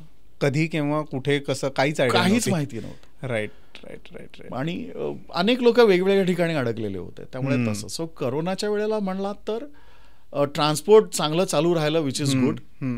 शिपिंगवरती अलाइड असलेली इंडस्ट्री जी आहे ती सुद्धा सर्व्हाइव्ह झाली. म्हणजे एक आमच्याकडे कम्युनिकेशनची एक कॉन्ट्रॅक्ट देणारी company globe wireless is one of the names. तर आमच्या इंटरनल इन्फॉर्मल डिस्कशनमध्ये हेही आलं कधी कधी की बाकी कम्युनिकेशन काही वेगळ्या वेगळ्या पद्धतीने चालू राहिलं किंवा त्या बिझनेसेसमध्ये डेव्हलपमेंट झाल्या, पण मेरीटाईम रिलेटेड जी कम्युनिकेशन इंडस्ट्री होती किंवा जे कम्युनिकेशन कंपनीज रिलेटेड होत्या, they also survived well and better because the communication was the only means to deal. Correct. So त्याच्यातली डेव्हलपमेंट चांगली आली. म्हणजे व्हिडिओ कॉन्फरन्सिंग हे नव्याने इंट्रोड्यूस झालं त्या काळामध्ये. आम्ही जे बोटीवरती शिप व्हिजिट असतात ती रेग्युलर एक प्रोसेस आहे, ती झाली. लोकांना घरी कम्युनिकेट करायला व्हिडिओ कॉन्फरन्सिंगच्या माध्यमातून ते लोकांना घरी आपली बोलत होते. तो हे डेफिनेटली चांगली बाजू आहे करोनाची, जी शिपमध्ये खूप वापरण्यात आले. आणि शिपिंगचं कसं आहे, शिपिंग इंडस्ट्री त्यामानाने सधन आहे, त्यामुळे टेक्नॉलॉजीला ते कधीही नाही म्हणत नाहीत. करेक्ट. नवीन टेक्नॉलॉजी कायमच ॲडॉप्ट करायला एक म्हणजे तुम्ही एक नवीन टेक्नॉलॉजी इन्व्हेंट करता, सिटी बेस्ड ॲप्लिकेशन्स असतात, इंडस्ट्री बेस्ड ॲप्लिकेशन्स असतात आणि मरीन बेस्ड ॲप्लिकेशन्स असतात. बरोबर. You can imagine, you can control. म्हणजे डिझेल इंजिन्स सुद्धा असं बघितलं तर आपण घरचे जनरेटर्स पाहतो, सोसायटीचे जनरेटर्स पाहतो, ते एक ट्रान्सपोर्टमध्ये डिझेल इंजिन वापरलं जातं. काही आयलंड्सना पॉवर जनरेशनसाठी हे वापरतात. आणि मरीन ॲप्लिकेशन हा एक स्पेशल सेक्टर आहे. बरोबर. प्रत्येक प्रॉडक्टचा एक मरीन ॲप्लिकेशन हा एक वेगळा सेक्टर आहे आणि त्याच्यासाठी एक वेगळी ट्रीटमेंट लागते. त्याप्रमाणे ते केलं गेलं. सॉफ्टवेअर इंडस्ट्रीने सुद्धा त्याच्याला एक काइंड ऑफ आस्पेक्ट बघितला गेला. त्या मनाने ते छान झालं. फक्त एक सफरिंग नक्की असं झालं की जे घरात अडकले त्यांच्यासाठी थोडंसं लॉस ऑफ अर्निंगचा विषय आला. आणि जे ऑनबोर्ड होते त्यांचा लॉस ऑफ अर्निंग नव्हतं, इनफॅक्ट एक्सेसिव्ह अर्निंग असं म्हणायला हरकत नाही. बट फॅमिली लाईफ भेटता नाही. आणि कधी बाहेर पडणार या सगळ्यात अनसर्टन्टी ऑलवेज. करेक्ट. ते कधीही लोकांना अजूनही हे अनुभव काइंड ऑफ अंगावरती काटे शहारा आणणारे आहेत की लोक अडकली म्हणजे कशी अडकली, मेंटल ब्रेकडाऊन्स येऊ शकले, आलेले आहेत लोकांना. काही व्हिडिओज व्हायरल झाले, काही नाही व्हायरल झाले पर्पजली, कारण गरज नाही. इंडस्ट्री आपापल्या पद्धतीने रिॲक्ट करते, प्रत्येक जण आपापल्या पद्धतीने. प्रत्येक घराघरात करोनाने एक काइंड ऑफ प्रॉब्लेम निर्माण केलेला होता, तो याही घरांमध्ये केला.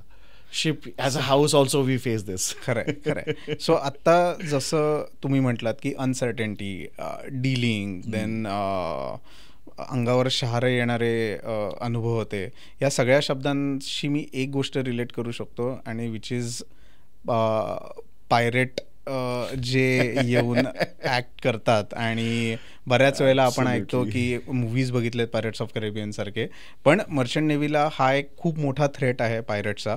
तर त्याच्याविषयीचे इंटरेस्टिंग किस्से आत्ता इंटरेस्टिंग वाटतायत, त्यावेळेला नव्हते ते फॉर शुअर, बट मला ऐकायला आवडतील. नक्की मला सांगायलाही आवडतील. आणि हाच मुद्दा आहे की शिप हे इक्विपमेंट वाईज, शिप हे entity wise it's a valuable asset. Correct. बरोबर आहे. जेव्हा व्हॅल्युएबल ॲसेट असतो तेव्हा there are multiple due and undue interest, असं जे म्हणतो आपण तसं. तर पायरट्सचा पण एक असा इंटरेस्ट आहे की त्यांना त्या शिपमधनं काहीतरी हवं असतं. सो त्यांच्या बॅकग्राऊंडमध्ये कितीही कारणं असतील, तिथे अराजक आहे, तिथे पूर्ण अन्न नाही आहे, शस्त्रास्त्रांचा भरपूर साठा किंवा सप्लाय आहे, हा त्यांचा पॉलिटिकल विषय आहे. परंतु international shipping is a soft target असं म्हणता येईल. का तर सिम्पल सांगतो, ही एवढी मोठी जी बोट असते ती जेव्हा समुद्रातनं जाते तेव्हा तिचा स्पीड आपल्याला इमॅजिन करायचं असेल तर साधारणतः ते 14-15 नॉट्स म्हणजे nautical miles. Sea nautical miles हा एक थोडासा वेगळा युनिट आहे. आपल्या साध्या भाषेत सांगायचं झालं तर साधारणतः 20 ते 22 किलोमीटर पर ताशी, 20 ते 22 किलोमीटर हा त्याचा स्पीड आहे. म्हणजे तुम्ही थोडंसं फास्ट सायकलिंग केलं तर साधारणतः या स्पीडला तुम्ही येता. बरोबर. 20चा स्पीड आपण जो मीटरवरती पाहतो त्याप्रमाणे त्याचा स्पीड आहे. पण ते धूळ म्हणजे तुम्ही विचार करा, 20चा स्पीड 80,000 टन घेऊन जाणारा जहाज आहे ते. सो मोमेंटम त्याचा जर कॅल्क्युलेट केला, करेक्ट, मोमेंट ऑफ इनर्शिया जर कॅल्क्युलेट केला असं जर साध्या भाषेत, so amount of moment of inertia is too high. पण स्पीड कमी असल्या कारणाने शिपवरती अटॅक करणं त्यामानाने सोपं जातं. कारण या शिपपेक्षा फास्ट बोट्स अवेलेबल आहेत, ज्या स्पीड बोट्स अवेलेबल आहेत, ज्या इन्फ्लेटिंग बोट्स आपण त्यांना म्हणतो ना, की ज्या कार्बन डायऑक्साईड रिलीज करून अशा फुगवल्या जातात आणि त्याला इंजिन लावून ते पळवल्या जातात. 6-7-8 जणांचा गट आणि त्या बोटीच्या पाठीमागे तो चेस करतो आणि बोटीवरती ते येतात. पायरसीची नॉर्मल प्रोसेस किंवा मोडस ऑपरेंडी आपण ज्याला म्हणतोय, षडयंत्राचा भाग जो असतो तो असा असतो की वॉचकीपिंग ऑफिसर्सचा आणि शिपच्या ज्या क्रूचा आहे त्यांचा डोळा चुकून एका विशिष्ट अँगलने ते अप्रोच करतात. ओके. आणि काय म्हणतात ना, हुक्स टाकून ते त्या शिपवरती अडकवतात आणि माकडासारखे म्हणायला हरकत नाही, ते चढतात त्या बोटीवरती. आणि जेव्हा ते येतात ते शस्त्र घेऊन येतात. आणि आता शस्त्रांची स्टाईल खूप बदललेली आहे. पण मर्चंट नेव्हीमध्ये मी जेवढं ऐकलं होतं तेवढं वेपन्स आर नॉट अलाउड. बरोबर. हे जे मी येतात म्हणतो हे पायरट्स. हां, ओके. हां, कारण म्हणजे मर्चंट शिप्स बाय डेफिनेशन असं विचारलं तुम्ही तर हे वाहतूक करणारं जहाज आहे. बरोबर. आणि ते संपूर्ण वेगळ्या वेगळ्या देशांच्या सीमेतनं पार होत असतं. त्यामुळे त्याच्यासाठी एक फ्री प्रॅक्टिक नावाचा एक शब्द आहे. म्हणजे म्हणण्याचा असा की you are asking for something called as an innocent passage म्हणतात. की तुम्ही जसं आता तुम्ही म्हणता की तुम्ही सिंगापूर स्टेट्समधनं जाणार आहात किंवा जिब्राल्टरच्या जवळ पास करणार आहात किंवा फिलिपिन्सच्या आयलंड्समधनं पास करणार आहात, जॅपनीज आयलंड्समधनं पास करणार आहात, तर तुम्ही एका कंट्रीच्या बाउंड्रीजमधनं 2 कंट्रीजच्या बाउंड्रीजमधनं जाता. बरोबर आहे. So why somebody has to allow you? The only reason that he should be convinced, म्हणजे त्या नेशनला पूर्ण विश्वास वाटला पाहिजे की तुम्ही धोकादायक नाही आहात. You are not intruding in their space, neither you are a threat to their security, sovereignty, so to say. Yes, बरोबर आहे. तर असं असताना तो वापरलेला आहे की मालवाहतूक जहाजाला एक स्टेटस दिलेलं आहे इंटरनॅशनल लॉमध्ये. ते United Nations law of sea असा एक तो लॉ आहे, युनायटेड नेशन्समध्ये पास झालेलं रेझोल्युशन आहे ते. बरोबर. त्याच्यावरनं मालवाहतूक जहाजाला तुम्ही इनोसंट पॅसेज आणि फ्री प्रॅक्टिक द्यावा या दृष्टीने की ते जहाज फक्त मालवाहतूक करण्यापुरतं येतं. ते कुठेतरी जात असतं, जी गरज आहे म्हणून तिथे बोलवलेलं असतं. आणि त्या जाण्याच्या प्रोसेसमध्ये तुमची जर बाउंड्री पडत असेल तर तुम्ही त्याला परमिशन द्यावी, अशा तऱ्हेचं ते स्टेटस आहे. आणि का ती परमिशन द्यावी त्याच्यासाठी त्यांनी जहाजावरती एक स्टेटस आहे की this is not the ship which will carry weapons. म्हणून संपूर्ण निशस्त्र मालवाहतूक करणारं जहाज जर असेल तर ह्या शिपपासून तुम्हाला धोका नाहीये आणि तुमच्यापासून या शिपला धोका होऊ नये, ही इंटरनॅशनल ट्रीटी आहे. बरोबर. So this is what it is. हां, म्हणजे I am asking for an innocent passage. बरोबर. I do not intend to challenge your sovereignty. Correct. You do not have reason to challenge my sovereignty. Correct. Ship सुद्धा एका नेशनचा flag घेऊन जाते. Okay. शिपला पण एक nationality असते असं आपण जसं म्हणतो असं. शिप जेव्हा बनते तेव्हा ती एका विशिष्ट नेशनच्या अंडर रजिस्टर होते आणि त्यांच्यासाठी तो फ्लॅग हा त्यांचा नॅशनल फ्लॅग असतो. Okay. So it is as if that particular nation is crossing through this nation. Both are sovereign territories, sovereign nations. Correct. तर त्यांच्यातली ती गिव्ह अँड टेक आहे असं समजून इंटरनॅशनल लेवलवरती त्याला ॲक्सेप्टन्स दिलेला. बरोबर. सो शिपवरती वेपन्स कधीही नसतात. Right. Which is illegal. Pirates जे येतात त्याचा ॲडव्हान्टेज घेऊन येतात कारण त्यांना माहिती की या शिपवरती कोणीही तुम्हाला वेपन वाईज कॉम्बॅट होणार नाही. बरोबर. त्यामुळे ते शस्त्र घेऊन येतात आणि ते काय म्हणतात ना, कॉन्कर करतात. ते seize the ship. Yes. Kidnap करतात, हॉस्टेज धरतात. सो असं कधी झालंय सेल करत असताना? मी सेल करत असताना त्या लेवलपर्यंत झालं नाही लकीली. आणि 2 इन्सिडेंट्स माझ्या करिअरमध्ये जे झाले ते, एक म्हणजे ज्याला आम्ही आर्म रॉबरी अशी कॅटेगराईज करू शकतो की ज्या वेळेला ते आले, एक 20-25 मिनिटाचं ऑपरेशन त्यांचं होतं. त्याच्यामध्ये त्यांनी काही पर्सनल इफेक्ट, काही डॉलर्स, पैसे, कॅश, सोनं नाणं आमच्याच क्रूमधनं लुटून नेलं. हा एक इन्सिडेंट. दुसरा इन्सिडेंट जो आमच्या शिपच्या क्रूच्या सतर्कतेमुळे फॉईल झाला, तो अटॅक सक्सेसफुल झाला नाही, परंतु out of the frustration they fired one LPG on the ship. अरे रे.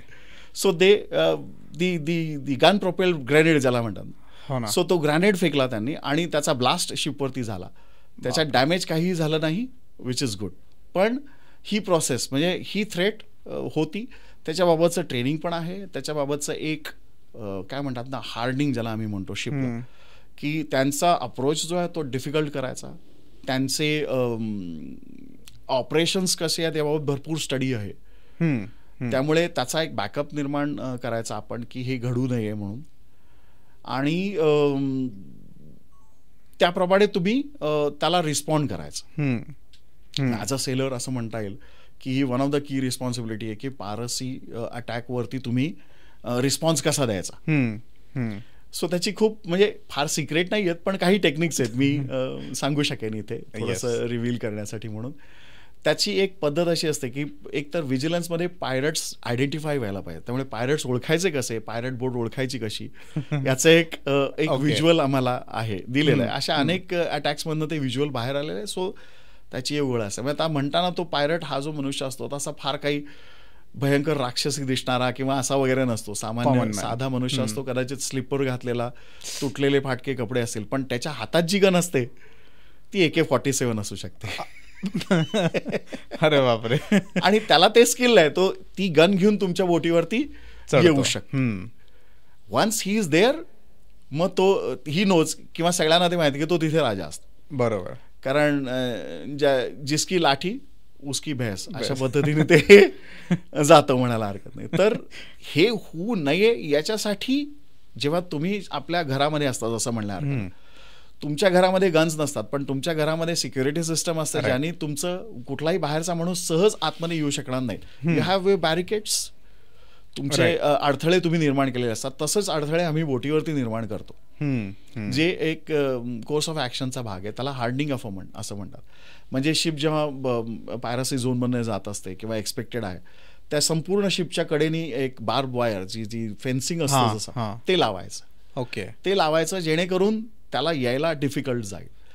किंवा आमच्याकडे फायर पंप्स आहेत ज्याची जेट्स चांगली स्ट्रॉंग आहेत, 7-8 बार प्रेशर किंवा अशा तऱ्हेचं. सो ते स्प्रेज तिथे लावायचे, कारण चढताना तो क्रिटिकल टाइम आहे. त्याच्या बोटीवरनं आमच्या बोटीवरती चढेपर्यंत जो टाइम आहे तो क्रिटिकल आहे. That could be even 30 second ते 3 मिनिट असाही तो लागू शकतो त्याला, depending on the size of the ship. So त्यावेळेला त्याच्या अंगावरती जर कोल्ड वॉटर, थंड पाणी पडलं, खारं पाणी पडलं, तर त्याचा ते एफर्ट डिफिकल्ट होऊ शकतो. सो अशा पद्धतीने ती बॅरिकेड्स ऍड केलेली आहेत. सो या पद्धतीने तुम्ही जेव्हा तुमच्या शिपची काळजी घेता तेव्हा बऱ्याच वेळेला अटॅक सक्सेसफुल होत नाही. अटेम्प्ट्स भरपूर होतात. म्हणजे हा आता काय म्हणतात ना, हा इथे बसल्यानंतर असं म्हणता येईल की हा थोडासा डेअरिंगचा भाग आहे, पण याच्यामध्ये नेव्ही एका पर्टिक्युलर देशाची, ज्या देशातनं आत्ता ती बोट पास होते, समजा if you transmit some signal किंवा मे बी तुम्ही तुमच्या होम प्लेसला कम्युनिकेट करू शकलात किंवा काही युझिंग युअर प्रोटोकॉल्स बेसिकली, तर नेव्ही इंट्रूड नाही का करत? फॉर एक्झाम्पल इंडियन नेव्ही असेल. अगदी, म्हणजे असा काही आहे का किस्सा? म्हणजे हे लॉजिकही बरोबर आहे आणि हे मोस्टली लॉजिकल सोल्युशन असं म्हणतात की आम्हीच त्याच्याशी कॉम्बॅट करायला पाहिजे अशी काही गरज नाही. बाकीचे जे एक्सपर्ट्स आहेत, म्हणजे जे रक्षक आहेत त्या बाउंड्रीजचे देशाचे, तर डेफिनेटली त्यांना त्यांच्याकडे ही गोष्ट सोपवायला पाहिजे. आणि असं घडतं पण. ओके. आणि बऱ्याच वेळेला अशा पद्धतीचं कॉल पण दिला जातो. त्याच्या सिग्नल्स आहेत. शिप मास्टर, जो मर्चंट नेव्हीचा मास्टर, म्हणजे त्या बोटीचा मास्टर आहे, इज अंडर इमिनंट अटॅक, तो हे ट्रान्समिशन करू शकतो. तो असं आसपासच्या सबमरीन्सना किंवा कटर शिप्सना रिक्वेस्ट करू शकतो की मला तुम्ही मदत करावी. आता हा जागतिक पॉलिटिक्सचा एक भाग आहे की कुठल्या नेव्हीने त्यांना मदत करावी. ओके. हा एक थोडासा काय म्हणतात ना, कळीचा मुद्दा आहे. Correct. Again a point of discussion. हां. आणि याच्यामध्ये कॉन्सेन्सस असा पूर्ण कुठेही नाही आहे. राईट. कारण साधी गोष्ट आहे, म्हणजे जसं मी आता मगाशी युनायटेड नेशन्स UNCLOSचं उदाहरण जे होतं, UNCLOSने वॉटर बाउंड्रीज ठरवून दिलेल्या आहेत. 12 मैल तुमच्या कोस्टलाईनपासनं, बेसलाईन ज्याला असं म्हणतात, 12 मैल, 24 मैल आणि 200 माइल्स. 200 माइल्स नंतर, इनफॅक्ट 24 माइल्स नंतरच संपूर्ण इंटरनॅशनल वॉटर्स होतं. Okay. So for that matter तुमची डिफेन्स नेव्ही त्या इंटरनॅशनल झोनमध्ये एक्झिस्ट करते हे रिव्हील करणं सुद्धा पॉलिटिकली कदाचित चॅलेंजिंग असू शकतं. ओके. तुमची सबमरीन, तुम्ही वेस्ट झोनचे आहात किंवा तुमचा देश वेस्टचा झोन, वेस्टचा देश आहे, तुम्ही इंडियन ओशनमध्ये सबमरीन घेऊन काय करता आहात? करेक्ट. हां. म्हणून कदाचित कधी कधी सबमरीन रिस्पॉन्ड करत नाहीत असा आमचा थॉट आहे. ऑफकोर्स, कारण मर्चंट शिपिंग इज इंटरनॅशनल, त्यामुळे पॉलिटिकल बाउंड्रीज ला त्यांना जरी फ्रीडम जरी असलं तरी पॉलिटिकल इम्पॅक्ट त्यांच्यावरती बराच आहे. बऱ्याच वेळेला असं होतं की शिपची जी नॅशनॅलिटी आहे, म्हणजे शिपची नॅशनॅलिटी पर्टिक्युलरली, म्हणजे शिप कुठे रजिस्टर्ड आहे, Singapore, Marshall Islands, Liberia Panama किंवा अशा सगळ्या कंट्रीजमधनं त्यांच्या नेव्हीज त्या भागात नसतात. त्यामुळे categorically by law they are suppose to kind of protect their own ship. Correct. They are not there in case they want to request to any neighbouring country. हा एक आस्पेक्ट. पण हे सगळं मेकॅनिझम आहे हे इतकं सहजासहजी ऑपरेट होणारं नाहीये. राईट. पण तरी एखादा असा किस्सा आहे का? नक्कीच I am really coming to that. कारण हा एक खूप कॉन्फिडन्सचा विषय आहे की सोमालियन पायरसी जेव्हा इंडियन ओशनमध्ये ऍक्टिव्ह आहे तेव्हा इंडियन ओशनमध्ये आपल्याला प्रोटेक्शन आहे का नाही हा प्रश्न 1-2 वर्षापूर्वी पडलेला होता, 1-1.5 वर्षापूर्वी होता. पण त्याचं उत्तर जवळजवळ आता मिळाल्यासारखं आहे. अरे वा. कारण आता असं आहे की Indian navy is active. Oh wow. Interesting. To the Indian Ocean, now you can really count on Indian Navy and the most honest force.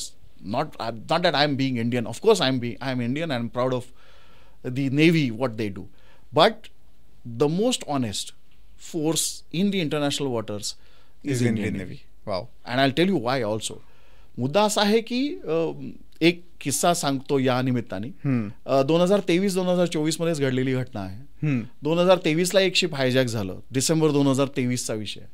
जवळजवळ 2-3 महिने ते पायरट्स त्याच्यावरती होते आणि बोटीवरती क्रू पण होता. इंडियन शिप इंडियन नव्हती, क्रू इंडियन होता. Okay okay. आणि ते शिप त्या भागामध्ये काइंड ऑफ हाईड होत होतं. पायरट्स दे वर डिक्टेटिंग. कारण pirates on a gun point. The point is when the pirates are there, they are not operating the vessel. Operate करायला शिपचा क्रूच असतो. So master, chief engineer, his team is the one who is going to operate. But they are under piracy, so definitely they have to, for the safety of the people and the ship, the instruction is that you follow pirates instructions. For the matter of that there should be no loss of life. If you don't follow their instruction they will get frustrated आणि कदाचित loss of life होण्याचा विषय. So मास्टरला responsibility आहे की त्याच्या क्रूची safety त्यांनी बघावी आणि त्यावेळेला जे गरजेचं असेल त्यांनी ते करावं. ही अथॉरिटी त्याला दिलेली आहे असं बरोबर. सो त्याच्या क्रूला कुठेही इजा होऊ नये म्हणून तो अशा प्रकारच्या ऍक्शन्स म्हणजे ठीक आहे तुम्ही इकडे वळवा, जहाज इकडे वळवा, बरोबर असं झालेलं आहे. Not that he is happy doing it, पण असं. तर एक ही जी केस आहे ज्याच्यामध्ये पायरट्सने ती हायजॅक केलेली शिप होती, त्यांनी बरेच दिवस ती होल्ड करून ठेवलेली होती आणि रिक्वेस्ट जात होत्या, शिप इज अंडर अटॅक हे माहिती होतं लोकांना, परंतु शिप आहे कुठे याचा एक एक्झॅक्ट एक्झिस्टन्स लोकेशन कळत नव्हतं आणि कोणी कुठे इंटरव्हीन करायचं, कारण इंटरनॅशनल वॉटर्स आहे. आणि the ship was in Indian ocean. Okay. Indian ocean is like Sri Lanka किंवा मुंबईपासून तुम्ही बघितला तर सदर्न पॉईंट जर बघितला तर तो डायरेक्ट साऊथ पोलला जाऊन मिळतो. करेक्ट. म्हणजे बाकी कुठेही वेगळी कंट्री नाही आहे. त्यामुळे जास्तीत जास्त रिस्पॉन्ड करणारी माणसं कोणी असेल तर ती Indian navy. Correct. So thinking of these lines, the ship's crew was sending messages की we need some support and people were knowing. Incidentally एक जी केस मी आता सांगतोय, रेन नावाची काहीतरी शिप आहे, मला एक्झॅक्टली नाव आठवत नाही, परंतु त्या शिपमध्ये ती ship under the tracking of Indian navy होती. That is revealed even as of now. I mean the actual operation was done in 2024 April. Okay. Year back. पण सांगण्याचा मुद्दा असा की Indian Navy was doing their homework. ते त्यांच्या पद्धतीने त्यांचं काम आतल्या बॅकग्राऊंडमध्ये चालू ठेवत होते आणि सटली त्यांचं ते काम करत होते. म्हणजे शिपला ट्रॅक करणं, शिपवरच्या नॅशनॅलिटीज काय ऍक्टिव्हिटीज आहेत हे पाहणं, काय म्हणजे कुठपट धोका आहे, बरोबर, are they going to use this as a weapon, हा एक विषय आहे की शिप ॲज अ वेपन सुद्धा वापरता येतं वगैरे वगैरे. या सगळ्या गोष्टींचा डिफेन्सचा आस्पेक्ट त्यांनी पूर्ण घेतलेला होता की हा थ्रेट बनता कामा नये. At a point of time झालं असं की त्यांनी रिस्पॉन्ड करायचं ठरवलं. They have decided to engage. आणि एप्रिलचा विषय होता आणि त्यांना एकच माहिती पाहिजे होती की कुठलाही इनोसंट मनुष्य बोटीवरचा जो शिपचा क्रू आहे तो मरता कामा नये. म्हणजे आपल्या ऑपरेशनमध्ये कुठलाही इनोसंट पर्सन खरोच पण येता कामा नये. आपल्याला माहिती the way Indian arm forces operate, they really respect the civilian to the greatest extent. त्यामुळे सिव्हिलियनला काही झालं असतं किंवा काही यश झालं असतं तर हे त्यांच्या दृष्टीने they will consider this as a failure of operation. बरोबर. तर असं होऊ नये म्हणून ते वेर कॉशियस. पण एक ऑपरेशन असं झालं की आय कॅन इमॅजिन सगळी इन्फॉर्मेशन बाहेर येत नाही, बरोबर, पण काय घडलं असावं याचा एक आपल्याला अंदाज बांधता येतो. तसं झालं की एक सिटाडेल नावाची जागा असते. सिटाडेल ती शिप इन शिप म्हणजे शिपच्या आतमध्ये एक स्पेशल जागा आम्हीच तयार करतो की ज्याच्यामध्ये तुम्ही सेफली येऊ शकता आणि you can get locked in yourself. आतमधनं तुम्ही बंद होऊ शकता स्वतःसाठी. बरं. तर ही प्रोसेस करायला एक वाईजनेस लागतो. जेव्हा पायरट्स ऑन बोर्ड आहेत त्यांच्या नकळत सगळ्यांनी एकत्र यायचं आणि एका खोलीत स्वतःला including captain of the ship. Including captain, सगळ्यांनीच, कारण त्याच्याशिवाय ते होणार नाही. हां. तर लकीली या केसमध्ये काय झालं असावं किंवा it's one of the way of doing it. मुद्दा असा की ते सगळे क्रू एकदा कॅप्टन एक मेसेज पाठवू शकला saying that we are all in citadel, let's say आम्ही सगळे सेफ आहोत. आता बोटीवरती आहेत तर फक्त पायरट्स आहेत. एवढा सिग्नल फक्त त्या इंडियन नेव्हीला सफिशियंट होता. वाव. ते just ramped in. Wow. And MARCOS, my God, amazing. Marine commandos, त्यांना nothing was difficult to them. त्यांना फक्त एकच पाहिजे होतं की मी ज्याला पाहीन तो शिपचा क्रू नाही आहे, is not an innocent person, that's it. ते just storm the vessel. Wow. खलास. म्हणजे you can imagine the amount of protection as a seafarer we feel there. Amazing. Seriously ते जस्ट स्टॉर्म द प्लेस. आणि जे कोणी होते, sufficient number of pirates had to really kind of surrender and few of them had to sacrifice their life because they did not know कि क्या कहते हैं ना, अबू आ रहे वाली बात जो कि now you are talking with someone, टक्कर नहीं, बियॉन्ड टक्कर वाले आदमी से तुम मिलोगे. You can't beat Marcos यार, come on. खरं. तुम्ही AK-47 घेतली म्हणजे तुम्ही काय हे झाला नाही. This man is capable is kind of silencing the target within 5-6 minutes with whatever he has. Marine Commando training is no joke all over the world. Superb. And yeah, that's the confidence. आता Indian ocean मध्ये सीफेअरर जेव्हा जातो तेव्हा मी नक्की सांगेन की Indian navy is watching. Wow. Amazing. Amazing. हे बघ अंगावर काटा आलाय. मला सुद्धा असं म्हणतं की seriously, I mean that's definitely is needed. Is needed when we don't have any training for carrying weapons or weapons and we are not there to fight. As I say, we are the international trade people. When even in Corona everybody had to suffer, we suffered, but nothing should fall short. Everybody was committed. Correct. And so is army, so is navy. असं म्हणण्यासारखं आहे की असं नाही की सगळं जग शांत बसलेलं होतं. प्रत्येक जण आपापल्या कमिटमेंट्समध्ये करत होते. सो काही फ्यू डिस्रप्शन्स जी आहेत ती जर अशा पद्धतीने हँडल करता आली तर शिपिंग सारखा सेफ बिझनेस नाही. खरं. अमेझिंग. Really amazing. म्हणजे हा किस्सा तर खरोखर गुजबम झाले. Seriously amazing. सो जसं हे सेलिंगचे काही काय म्हणतात अनुभव आहेत, तसं सिंगापूरमध्ये काही वर्ष, जपानमध्ये काही वर्ष ऑन शोअर जॉब तुम्ही केलेत, राईट? सो त्याच्या रिलेटेड म्हणजे सेलिंगपासून हे जॉब्स कसे वेगळे असतात आणि बेसिकली तिथे काय काय गोष्टी केल्या जातात ऑनशोअर जॉबमध्ये, डेफिनेटली ह्याची एक ब्रीफ आयडिया देऊ शकाल का? नक्की नक्की. फारच काय म्हणतात ना, ही इन्साईट खरंच गरजेची आहे आणि मला सुद्धा ती लकीली मिळाली. माझ्या करिअर प्रोग्रेशनचा विचार करता हे एक चांगलं एक्सपोजर मिळालं. जसं म्हणतात ना, जसे Indians are liked by many for working and meticulously working processes, तसंच आमचं झालं की जसं मी म्हणलं की काही being at a right time in right place असं माझ्याबाबत झालं. सो एका जॅपनीज कंपनीनी मला चांगला एक अनुभव दिला आणि त्यांच्या शिप्सवरती मी as a chief engineer sail करत असे. VLCC ज्याला मी म्हणतो, very large crude carriers. So त्याची कपॅसिटी जनरली 300,000 टन्स म्हणजे 3 lakh ton crude oil carry करण्याची कपॅसिटी आहे त्याची. Huge ship, very big ships. So म्हणजे नॉर्मली अंदाज द्यायचा असेल तर 300 मीटर लांब असलेली शिप आहे ती. 250 मीटरचा 1/4 किलोमीटर होतो. 300 मीटर तुम्ही जाऊन परत आला तर अर्धा किलोमीटरचा वॉक होतो. Correct correct. सो एवढी ती लांब शिप आहे आणि एवढी डीप, 24 मीटर डीप वगैरे असा वगैरे येतो. सो इट्स अ मॅसिव्ह म्हणजे पीस ऑफ इक्विपमेंट. आणि त्या कंपनीची त्यांचे स्वतःच्या शिप्स होत्या, त्यांचे स्वतःचे टेक्निक्स होते. आणि मग त्याच्यानंतर त्यांनी हे सगळं बघितल्यानंतर they have a process of promoting the people. And shipping मी म्हणा ना international, your eligibility does not include your nationality. Correct. So you are eligible by way of your progress work, by way of your actions. By way of your intelligence. You are at par with most of the nationalities. असं आजचं इंडियन्सचं चित्र आहे. Correct. So which is very helpful. त्यामुळे जपानी थोडासा close net असलेला मनुष्यसुद्धा foreign employment किंवा foreign नॅशनलला त्यांच्या ऑफिसेसमध्ये एम्प्लॉय करत असतात. हे एक नव्याने काइंड ऑफ ओपनिंग अप होतं त्यावेळेला. हे मी 2010-9ची गोष्ट सांगतो. ओके.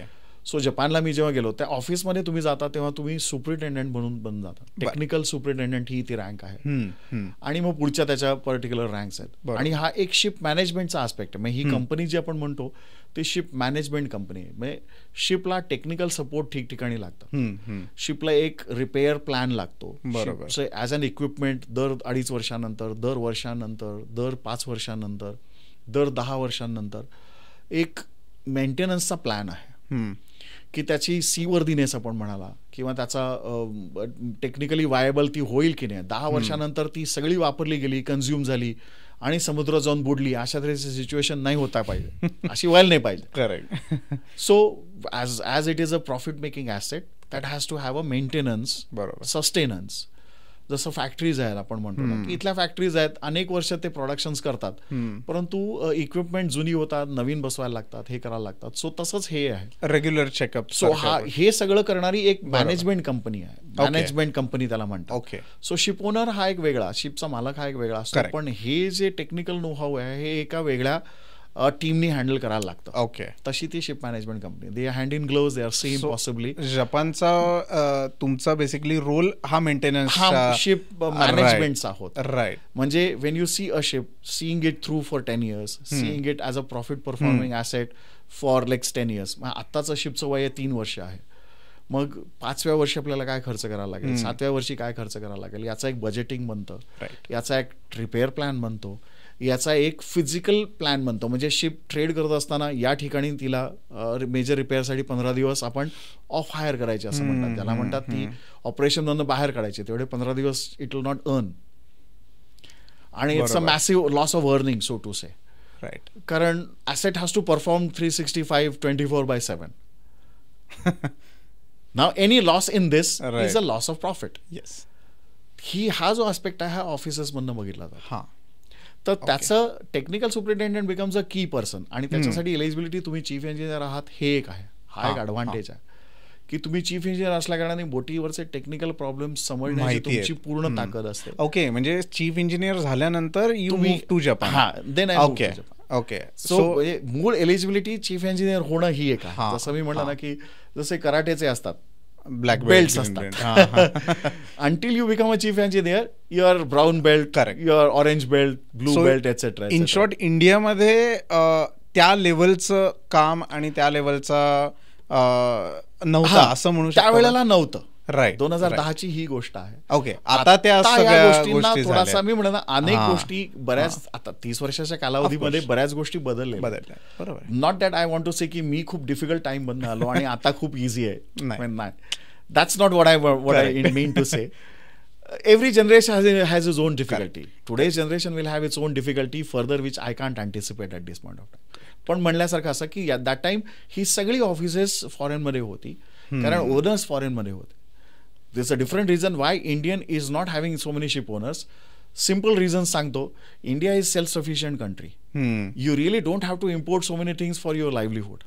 बरोबर. तुमच्या रोजच्या जगण्यासाठी तुम्हाला फार एक्सपोर्ट पण करायची गरज पडत नाही, तुम्हाला इम्पोर्ट पण करण्याची गरज पडत. बरोबर. अशा केसमध्ये नौवहन हा व्यापारी तत्वाचा नौवहन हा कधीच आपला अजेंडाचा विषय नव्हता. बरोबर. असं म्हणायला म्हणजे हे लॉजिकल रिझन. त्यामुळे इंडियन ओनरशिप ओनर्स हा एक लक्झरीचा भाग होता असं म्हणायला हरकत नाही गव्हर्नमेंटच्या दृष्टीने. And we definitely did that also we have. Shipping corporation of India एक ऑर्गनायझेशन आहे which is a fully owned government subsidiary which functions on this basis की ज्याच्यामध्ये 400-500 शिप्स आहेत होत्या, आता कमी आहे. पण इन द प्रोसेस म्हणजे शिपिंग आपल्याला नवीन नाही, ॲज अन ओनरशिप ऑल्सो तिथे सुद्धा ही फंक्शन्स होत असे. पण ती इंडियन सेटअपमध्ये त्याचं एक वेगळं ओरिएंटेशन होतं आणि एम्प्लॉयमेंट, फॉरेन एम्प्लॉयमेंट खूप वाढल्या कारणाने फॉरेनमध्ये इंडियन काम करण्याचा जो काळ होता तो आमचा हा काळ होता. सो या दृष्टीने शिप मॅनेजमेंटमध्ये मी जपानमध्ये पहिल्यांदा शिप कंपनीमध्ये जॉईन झालो. मग जपानमधला स्टे हा जास्त छान आणि जवळचा वाटतो का सिंगापूरमधला? का कम्पॅरिझनच नाहीये? नाही, हा म्हणजे मी उलट रिझन देतो की हा म्हणजे अगदी अॅनॉलॉजी फार भावूक असेल पण मी देऊ इच्छितो की एका आईला विचारावं की 2 मुलांपैकी कुठलं मुलं आवडतं. म्हणजे खरंच खूप भावनिक झालं, पण असा मुद्दा नाहीये.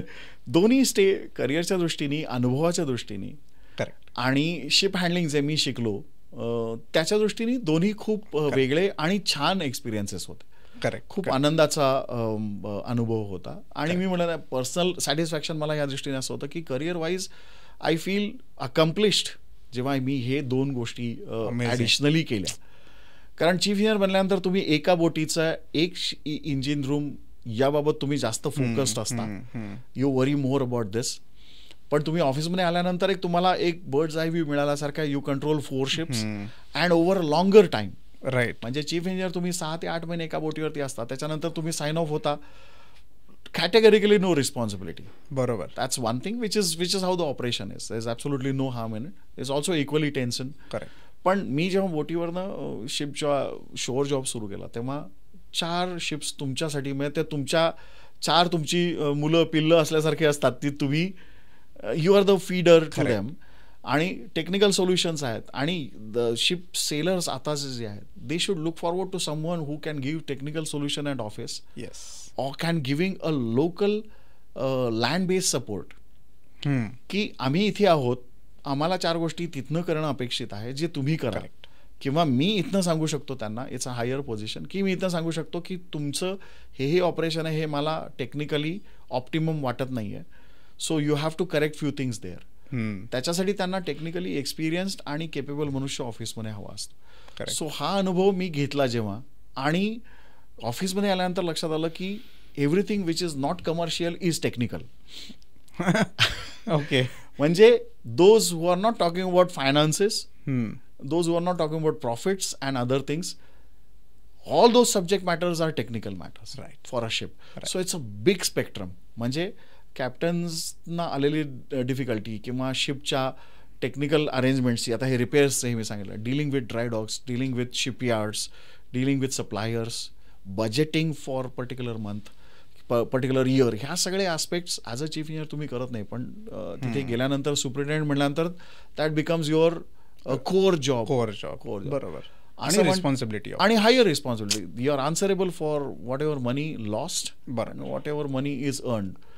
सो ही प्रोसेस जपानमध्ये सुरू झाली, जे की kind of exposure come training होतं, ज्याचा मला भरपूर फायदा पण झाला आणि आवडलं पण. त्याचा एक मॅटर असा आहे की ते आवडायलाही पाहिजे, त्याच्यासाठी तुम्हाला खरं नाही. कारण इतके वर्ष सेल केल्यानंतर, एवढे सगळे काय म्हणू शकतात लाईव्ह एक्सपिरियन्स घेतल्यानंतर अगेन ऑनशोअर जॉब करणं, आणि ह्याच्यासाठी आवडच पाहिजे of course, because it's kind of admin and in house on desk job, की ज्याची सवय नसते एका पर्टिक्युलर सेलरला आणि इतके वर्षांचा अनुभव असलेल्या व्यक्तीला. पण हे सुद्धा किती ट्रिमेंडस आहे की इतके वर्ष जपानमध्ये, सगळ्यात पहिले सेलिंग, त्याच्यानंतर जपान, त्याच्यानंतर सिंगापूर, इतकी सगळी बसलेली व्यवस्थित घडी. You just wrapped up with your thought process, of course with your family members, यांचा सपोर्ट होताच, and you came back to India. आणि आता समुद्रसारख्या इन्स्टिट्यूटसोबत तुम्ही काम करताय ॲज अ ट्रेनर और मे बी मेंटर और अ कोच. हे एक वेगळंच हटके फील्ड आहे की जे तिसरा पॉइंट आहे आपला. बरोबर. ते कितपत आवडतंय? भरपूर. म्हणजे लकीली मी असं नक्की म्हणेन की आपोआपच असं घडत गेलं की माझ्या आवडीची प्रॉपोजिशन्स माझ्यासमोर लगेचच आली, आणि maybe for a correct time मला ते डिसिजन्स घेता आले. जसं shifting from sailing to office त्या मनाने माझ्याबाबत लवकर झालं. त्यामुळे अर्ली एजमध्ये मी for a long time, maybe मी असं म्हणतो की मी शोअर जॉब हा सेलिंग जॉबपेक्षा जास्त केला. ओके. 12 वर्ष मी सेल केलं असेल, पण उरलेली जी आहे 2008 पासून 2023 पर्यंत मी शोअर जॉब करत होतो. सो म्हणताना 15 वर्ष मी शोअर जॉब केला, आणि जो असाच हँड्स ऑन 24/7 स्टाईल जॉब होता. Ship management, absolutely, travelling, auditing, so many other aspects to it, ज्याच्यामध्ये मला एक्सपोजर पण खूप चांगला मिळाला, ज्याच्यामध्ये व्हेरियस आस्पेक्ट्स ऑफ ऑपरेशन पण कळले. आणि ॲक्च्युली मेंटरिंग हा जो विषय आहे ना, किंवा ट्रेनिंग हा जो विषय आहे, तो तिथे सुरू झाला. म्हणजे if you know that auditing process एक असते, की you have a financial audit, right. तुमचे बॅलन्स शीट्स चेक करतात, हे करतात, and then they verify whether you are operating correctly or not. They is also called as a process audit. बरोबर आहे की तुमच्या ISO प्रोसेसप्रमाणे तुम्ही ISO सर्टिफिकेशनच्या वेळेला जे ऑडिट घडतं कंपन्यांमध्ये ते ऑडिट आहे. आमच्याकडे त्याला आम्ही ISM ऑडिट असं म्हणतो. Okay. So similar code which is a marine code so to say. So अशा तऱ्हेची तुम्ही ऑपरेटिंग प्रोसिजर्स लिहिलेले असतात, शिप सेफ्टी मॅन्युअल्स लिहिलेले असतात, म्हणजे शिप ऑपरेटिंग मॅन्युअल जे लिहिलेले असतात त्या मॅन्युअल्सप्रमाणे तुम्ही शिप चालवता का नाही हे जाऊन व्हेरीफाय करायचं असतं. ते पण मी काम ऑडिटमध्ये असताना केलं. So I was lead auditor for ship as an ISM auditor.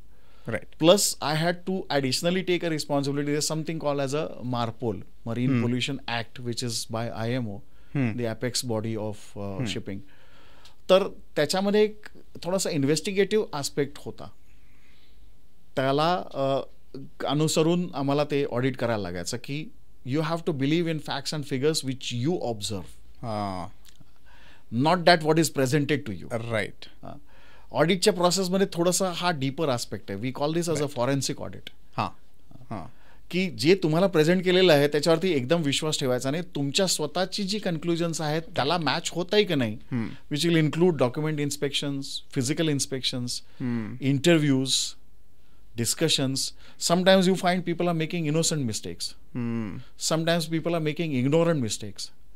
Sometimes or other times they are making willful acts which are deliberate breaking of the law. तर जेव्हा तुम्ही समुद्रामध्ये लेक्चर्स घेता किंवा जेव्हा इंटरॅक्शन तुमचं स्टुडंटसोबत होतं तेव्हा आय एम 100% शुअर की स्टुडंटकडनं एक प्रश्न येत असेल की एक मनात भीती असते त्यांच्यासुद्धा की काही ॲक्सिडेंट घडतात, जसं पायरसी किंवा पायरेट्स येतात हा एक पार्ट झाला, बट काही टेक्निकल फेल्युअर्समुळं किंवा काही ह्युमन एरर्समुळं जे काही ॲक्सिडेंट्स घडतात ऑन शिप ऑन डेक, तर त्याची एक कुठेतरी मनात त्यांच्या भीती असेल. तर असं कधी घडलंय का की ॲक्सिडेंट झालेत over the period of selling, त्याच्याविषयी सांगतो काही किस्से असतील तर. ॲक्सिडेंट झालेत का या प्रश्नाचं उत्तर ॲक्सिडेंट झालेत.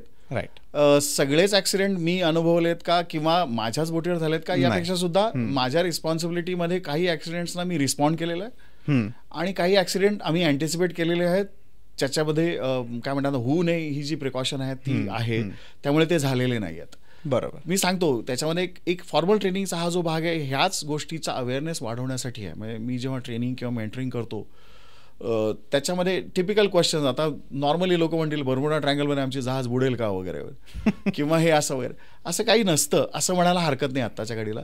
मी आता तुम्ही मला जिवंत बघतात म्हणजे मी 1000 वेळेला बर्मुडा ट्रायंगलमधनं पास केलेलं, त्यामुळे असं काही घडत नाही. अरे so that's for sure. Okay. That's one myth which we have to keep away.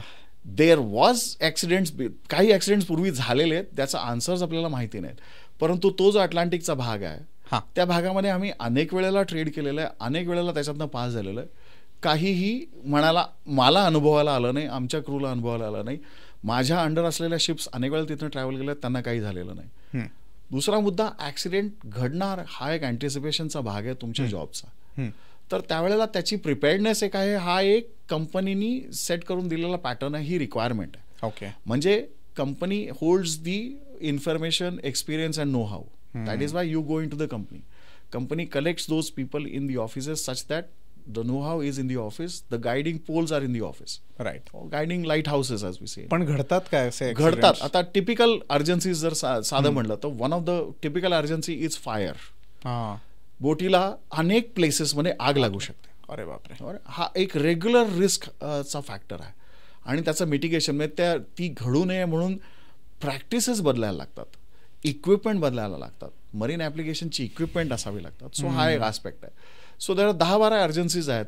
Fire एक आपण म्हणतो, कोलिजन दोन बोटी एकमेकांना धडकतात, ग्राउंडिंग बोट खाली पाणी सफिशियंट लागते आणि तळाला टच होते, हार्ड ग्राउंड असतं ते मोडतं. बापरे. आईसबर्ग्सची टक्कर टायटॅनिकची केस तुम्ही बघितलायचा की ज्याच्यामध्ये icebergs sea water basically, but at a temperature becomes so hard, rock solid and steel becomes brittle, it cuts through the steel. Yes. So हे अर्जन्सीज किंवा हे घडू शकतं. मॅन ओव्हरबोर्ड हा एक वेगळा प्रकार आहे. काय माणूस बोटीवरचा खाली पडू शकतो किंवा पडलेला माणूस तुम्हाला सापडू शकतो. बापरे. हो, ही रेग्युलेशन्स आहेत. म्हणजे safety of life at sea, SOLAS नावाचं एक रेग्युलेशन आहे which has actually come from Titanic or enhance after Titanic, की जेव्हा सगळे पॅसेंजर्स पाण्यामध्ये पडलेले होते त्यावेळेला त्यांना वाचवण्यासाठी काही एक असा सेट पॅटर्न किंवा रेग्युलेशन नव्हतं की तुमचं हे वाचवणं बंधनकारक आहे, किंवा it's not just good hearts have to respond. Make this good heart practice as a legally accepted or must way of doing it, अशा तऱ्हेची प्रोसेस आहेत. सो हे केलेलं आहे शिपिंगमध्ये. बरोबर, अमेझिंग. हे झालेलं आहे. आणि तुम्हाला जसं म्हणतात ना की रेडिओ सिग्नल्स तुम्हाला त्या मॅन ओव्हर बोर्डमध्ये केसमध्ये तुम्ही लाईफ बोट किंवा लाईफ राफ्ट येतो किंवा एकटा मनुष्य असतो तरी सुद्धा तुमचं लक्ष असलं पाहिजे, तुम्हाला तो सापडला पाहिजे, आणि सापडला असेल तर बाकी सगळ्या रिक्वायरमेंट बाजूला ठेवून तुम्ही त्याला पिकअप केलेलं असलं पाहिजे. राईट. सो हा बोटीचा रिस्पॉन्सिबिलिटीचा भाग आहे. बरोबर. सो हे आहे.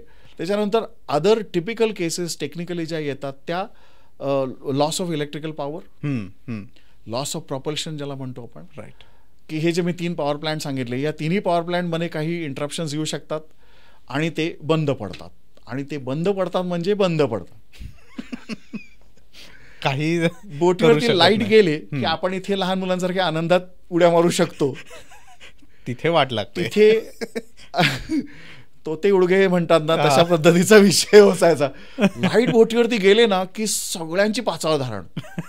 रेग्युलर आम्ही इंजिनियर्स म्हणजे अनफॉर्च्युनेटली व फॉर्च्युनेटली ते एक डोक्यात इतकं बसलंय ना की जर आवाज बदलला ना तर कॅबिन मध्ये सुद्धा आम्हाला कळतं. कॅबिन म्हणजे राहण्याची जागा, कॅबिन म्हणजे ऑफिस नाही. ऑफिस नाही. कॉन्सेप्टच वेगळी आहे. सो जर काही बदल झाला म्हणजे इतकं सांगू शकतो की जनरेटरचा टर्बोचार्जर जरा स्लो झालेला असेल तर तो मला चीफ इंजिनियर म्हणून कळतो किंवा कळला पाहिजे. आणि तिथेच ते ब्लॅकआउट सुरू होतं. सिस्टम्स वर्क होतात, ऑल्टरनेटिव्ह जनरेटर्स यायला पाहिजेत, इमर्जन्सी जनरेटर ऑन बोर्ड तो यायला पाहिजे, तो लाईट द्यायला. सो ब्लॅकआउट ही एक सिच्युएशन. टोटल ब्लॅकआउट झाल्यानंतर सुद्धा शिप्सना सर्व्हायवलचं एक टेक्निक आहे. टोटल ब्लॅकआउटमधनं डेड शिपमधनं तुम्ही नॉर्मल यायला असं एक इमर्जन्सीज आहे. माझ्या बाबतीत घडलंय का अनेक वेळेला. ब्लॅकआउट बऱ्याच वेळेला घडू शकतं. टेक्निकली हा चॅलेंज आहे. आता इक्विपमेंट फेल्युअर हा एक common subject. Machinery can fail. Yes. As an engineer you must understand की ही मशिनरी फेल होते आणि तुम्ही त्याच्याबाबत जागरूक असायला पाहिजे. तर हा एक विषय आहे जो मी मेंटरिंग मध्ये कंपल्सरीली मला तो घ्यावा लागतो. माझ्या प्रॅक्टिसेसमध्ये तो असावा लागेल ॲज अ शिप सुपरिटेंडंट म्हणा, किंवा मी घरी बसलेलो आहे 24/7 जे म्हणत, माझ्या कुठल्याही बोटीला काहीही प्रॉब्लेम आला तरी त्यांना मला कॉल करता यायला पाहिजे. मी तो कॉल घेतलेला असला पाहिजे आणि मी त्या माइंडसेटमध्ये असला पाहिजे की तुमचा हा प्रॉब्लेम असेल तर मी काय करणं अपेक्षित आहे आणि मी तुम्हाला काय सांगणं अपेक्षित आहे. I should be a guide to them. Yes, absolutely. So ह्या 12-13 नॉन इमर्जन्सीज आहेत, अशा कॅटेगरीज आहेत. टोटल जर तुम्ही SMS म्हणजे आमच्या ऑपरेटिंग प्रोसिजर्समध्ये बघितलं तर it could be anything not less than 40-50 urgencies, emergencies which are known. Okay. And for which म्हणजे त्यासाठी तुमचा काउंटर मेजर तुम्हाला माहिती असलं पाहिजे, प्रॅक्टिस. मला इमर्जन्सी प्रिपेअर्डनेस हा एक विषय आहे. बरोबर. सो ते असलं पाहिजे. नाही, तेच आहे की खरं तर बोलायला अजून असंख्य विषय राहिलेत, बट केवळ वेळ आणि वेळ हे एकच रिझन आहे की आता आपल्याला कव्हर करता येत नाहीत. बट आपण नक्कीच मी प्रयत्न करेन की आपण ह्याचा एक सेकंड भाग सुद्धा काढू आणि अजून राहिलेले बरेच गोष्टी करूयात. पण हा भाग संपवताना मला एक महत्त्वाचा प्रश्न तुम्हाला विचारायचा आहे की जे इन्स्टिट्यूटमध्ये आत्ता स्टुडंट्स आहेत तो एक वेगळा भाग आहे, पण इन्स्टिट्यूटमध्ये यायच्या आधी 12वी झाल्यानंतर मे बी काय मेंटल प्रिपरेशन आणि फिजिकल प्रिपरेशन केलं पाहिजे की मर्चंट नेव्हीमध्ये एंटर व्हायच्या आधी या गोष्टी तुमच्या वेल प्रिपेअर्ड आणि क्लिअर पाहिजेत थॉट प्रोसेस वाईज. डेफिनेटली सांगतो. आणि कसं आहे की हा अवेअरनेस आजच्या मुलांमध्ये यायला पाहिजे, जे की ॲडव्हान्टेजेस आहे. डेफिनेटली 2 गोष्टी मी मर्चंट नेव्हीच्या ॲडव्हान्टेजमध्ये नक्की सांगू शकतो. एक म्हणजे जी भीती आहे की आपलं कौटुंबिक आयुष्य आपलं फार विचित्र किंवा डिस्टर्ब होईल. मी नक्की सांगू शकतो मर्चंट शिपिंगच्या जॉबमध्ये एकमेव असा जॉब आहे ज्या वेळेला तुम्हाला इच्छा केली तर 6 महिने पूर्ण सुट्टी मिळू शकते. अरे वा. You go on a contract 6 महिने. करेक्ट. आणि यू कम बॅक 6 महिने तुम्ही घरी असता, 6, 7, 8 महिने तुमच्या मर्जीवर असतं. बरोबर. असा हा एक आस्पेक्ट आहे. म्हणजे आता नव्याने नक्की सांगू इच्छितो की मुलींना सुद्धा प्रमोट केलं जातं. Lady cadets, lady officers are also required. They can do it. There are many lady officers on board as of now. इन्स्टिट्यूट्समध्ये सुद्धा मुलींनी आता ॲडमिशन्स घेतलेली आहेत, ग्रॅज्युएट मेकॅनिकल इंजिनियर्स ओरिएंटेशनसाठी किंवा बीटेक कोर्सेससाठी. So you can plan your life, whether it's a married life, whether it's a pregnancy, whether it's time to give to your children, time to give to your parents. त्यांच्या आजारपणासाठी, स्वतःच्या आयुष्यासाठी, स्वतःच्या छंदांसाठी नक्की तुम्ही वेळ देऊ शकता. आणि तुम्ही 6 महिने जे म्हणलं ना पेड लीव्ह 6 महिन्याची, हा जगातला कुठलाही जॉब ऑफर करत नाही. बरोबर. सो हा मर्चंट नेव्हीचा ॲडव्हान्टेज आहे. उरलेले या 6 महिन्यामध्ये तुम्ही तुमचे छंद परस्यू करू शकता. घरी आरामात झोपून सकाळी सूर्याकडे बघायचं, 10 वाजेपर्यंत पांघरून घेऊन झोपायचं, हेही छंद असतात काही लोकांचे, आनंदाने करू शकता. मोटर बायकिंग आहे, सगळे आनंद. सो हा एक ॲडव्हान्टेज आहे. आणि career wise definitely it's an advantage to progress. So येताना त्यांना गरजेचं एकच आहे की it's a taxing job on the basis where you are gone. Yes. So त्याची तुमची तयारी असली पाहिजे, तुमच्या फॅमिलीजची त्याची तयारी असली पाहिजे. आणि तुमच्यामध्ये स्वतःमध्ये 1-2 क्वालिटीज माझ्या दृष्टीने महत्त्वाच्या आहेत.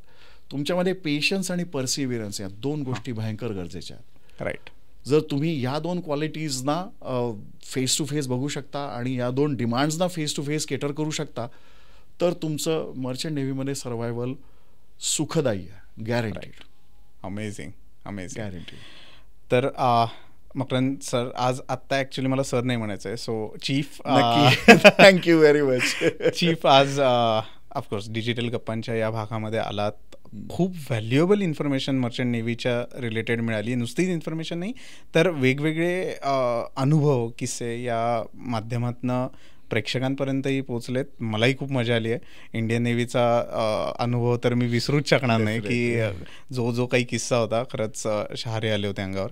तर खरंच खूप खूप धन्यवाद, थँक्यू म्हणायचं आहे की इथे आलात आणि आमच्याशी व्हॅल्युएबल इन्फॉर्मेशन शेअर केलीत.